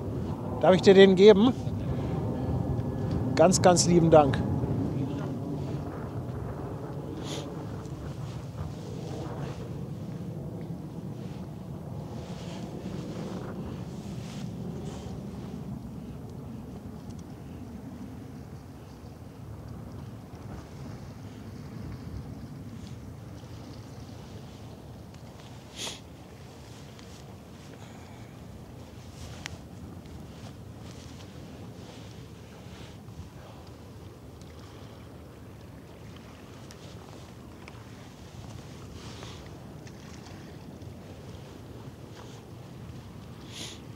So, ihr Lieben.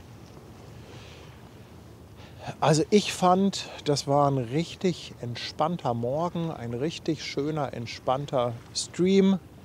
Nicht zu viel Hektik, aber trotzdem ordentlich Attacke mit 6 großen Schiffen. Ich kriege die schon alle gar nicht mehr auf die Reihe. Ich glaube, ich muss den Text für den Stream noch mal ein bisschen anpassen. Aber bestimmt wird auch der liebe Andreas nachher noch mal ein paar Marker rüberschicken, damit wir dann auch noch mal genau wissen, wann, wo, welches Schiff war. Wie spät haben wir es eigentlich? Ey, noch nicht mal 12. Noch nicht mal 12 und Feierabend. Jawohl. Ab nach Hause, aufs Sofa. Siesta. Hey, lieben Dank, dass ihr dabei wart. Also mir hat das echt wahnsinnig Spaß gemacht hier. So eine richtig chillige, entspannte Nummer. Könnte ich wirklich öfter haben. Danke, dass ihr wieder im Chat so aktiv wart, dass ihr überhaupt eingeschaltet habt und zugeschaut habt. Danke natürlich auch für eure finanzielle Unterstützung. Das hilft dem Kanal sehr, sehr, sowohl auf Twitch als auch auf YouTube. Jetzt gleich, alle, die auf YouTube sind, die leiten wir dann weiter auf unseren neuen 24/7-Stream mit alten Folgen aus dem Archiv. Und ja, bei Twitch weiß ich gar nicht, ob jemand da ist von unseren Moderatoren. Doch, ich glaube schon, dass wir da gleich irgendwie auch noch ein Raid fahren. Euch auf jeden Fall schon mal, ja, es ist ja Vize-Freitag heute, oder? Da kann man ja schon mal sagen, so langsam, schönes Wochenende, bereitet euch mal langsam darauf vor. Wie gesagt, Samstag höchstwahrscheinlich Klemmbausteine bauen, aber ansonsten steht noch nichts an Planung. Euch allen einen schönen Tag, genießt die Zeit. Vielen Dank, macht's gut. Tschüss.